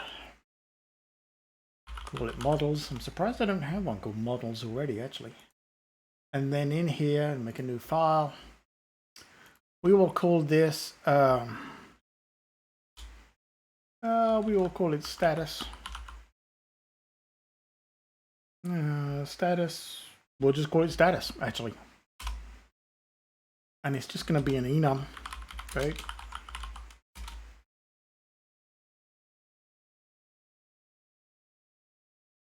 But let's think here. What is that program you're using to look at the picker? Oh, I'm sorry. Did I not mention it? Yeah, it's called Swift UI Companion. Let me see if I can get you the link here. Hold on. It's a great tool. Great tool. Always updated as well. Okay, let's find the window. Hang on. Well, we'll find the window. Here you go. And hold on. Here you go. Maybe if it lets me paste it. Yeah, check that out. It is. This is such a great tool. I can't possibly do it justice in a few minutes here, but you can take anything, right? So you could take, like, for example, yeah, no problem. If you take, like, let's just take a simple example, right? All of the examples of all the different text ones here, but these are live. It's live text. So if you want to play around with this, right, you can copy this to the clipboard, but you can also just run it, hit there, and it'll run it in a playground for you. I'll do it. How about that, right? And then boom, it'll pop open a playground. That's it. Simple as that, right? So you can play around with all these examples and everything. It's fantastic tool. And like I say, they always keep it regularly up to date with all of the Swift UI stuff going on here. You name it, you got it, right? Property wrappers, environment variables. This is a great way to learn and play. More important emphasis on play with Swift UI there to figure out what kind of things you want, right? Like radial gradients and so on. And look, you can, like I say, you can do it right here. And then notice that the code's updating, and then you can just take that code, right? Fantastic. That's Swift UI Companion. Makes me wish I started coding this in Swift UI. Sorry. You can also take this in Swift UI and go through the pain of reverse engineering it yourself. Yeah, I know, right? Every time you're like, should have done it in Swift UI, should have done it in UI Kit, should have done it in AppKit. We just can't win whichever one we pick. It's always the wrong one, right? Let's do this. Let's just make a list here of a different status. Let's just say you could have a new, applied, interviewed, closed, I'm glad I started in UIKit because it's more complicated, but things like that would help. Oh yeah, never underestimate the need to know UIKit for sure. Yeah. But remember, if you wanted to, you could embed a Swift UI view, right, in that UIKit app. That is always an option. When it comes to time to convert it, if you want to. All right, so status. I've applied for a new job, new application, applied for it, interviewed, closed.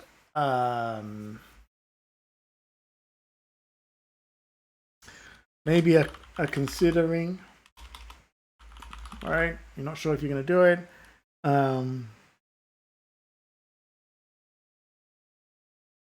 Let's see. Phone contacted them, maybe. What do you think, anybody? What other status might you have for some job application? Don't think we really need like got it, because you'd know if you got it. You'd be working there. Trying to think of any others.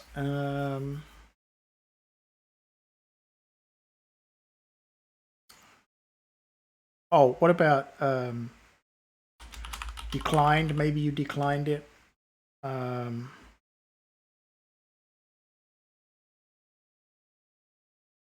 Oh, pending. Yeah, okay. Thank you. Yeah, pending. Good one. Thank you, Ploppy. Trying to think of a nice way to say did not get.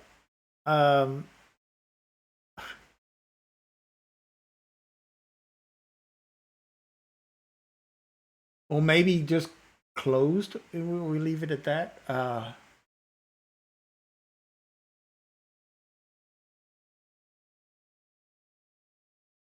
And let's put these in some sort of, so new, applied, interviewed, pending, closed down the bottom, contacted,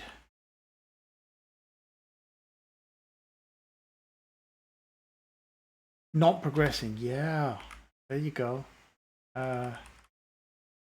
Yeah, exactly. I was trying really hard to not use like rejected. I suck. You know. Not progressing. Thank you. You suck. Miserable. Fouled. Oh, you know what? Interviewed. What about...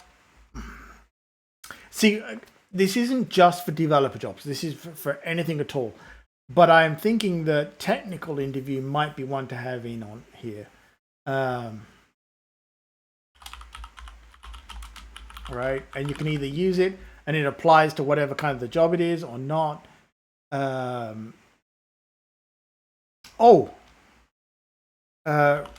know, actually, hang on. Interviewed. But what about remote interview and on-site interview?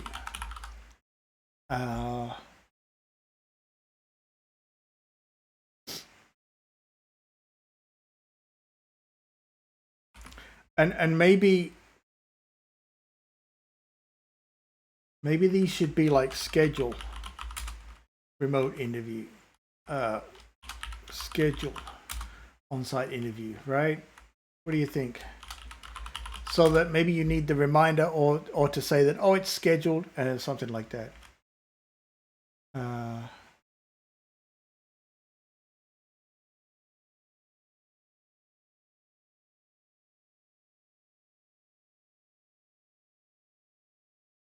Oh, you know what?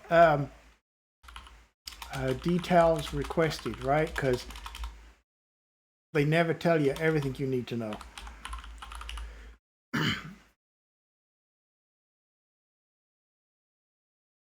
And you can pick any of these at any time. I want to make this as sort of universally applicable as possible. Yeah, thank you. Yeah, I think that's a pretty good list. Um, I could see a future version of this being where you could add your own status if you want to, right? Customizing it for your own needs would be a good way to go. So I think we'll work on that next time. Let's see. Yeah, 3 hours in. Yeah, I think that this is pretty good. We made excellent progress here. Next time we're going to add the status, and then once we've got the status in there, I think we're looking uh, almost shippable. We want to add some onboarding screens for sure, plus the usual stuff, right? Help and all of that kind of thing. I feel like we're real close to this though, and I feel like it's almost close enough that might want to start throwing it out as a beta for any of you that are interested in playing with it, using it, providing feedback. Thank you, Ploppy. Yeah, appreciate that. Yeah, I think we're going to leave it there. Wow, 3 hours goes just like that, doesn't it? Yeah, see, that's how much fun it is to stream with you all in the chat room and that. It's just great. One of those days where you're just rocking it, right? Yeah, awesome. Yeah, we're going to leave it there for today. Thank you for hanging out. Big shout out, props to Ploppy. Thank you, Ploppy, for awesome conversation as always. I'm going to reach out to you on the Discord. I'll put this here as a reminder for everybody. If you want to join our Discord, please absolutely feel free to join us. And like I say, I do have a podcast for Apple development as well. We would love for you to join the Discord. Ploppy, you no problem at all, buddy. Always a pleasure to do this for you. Thank you. Like I say, I feel like I'm just part of the stream. The rest of you are what make this stream fun and awesome for everybody else. I'm just a member of the crowd like everybody else. Thank you so much. With that, we'll leave it there for now. And I will catch you in the next one. But definitely check out the other streams. Drop by the Discord, like I say. A lot of awesome folks like Ploppy and Halox are in there.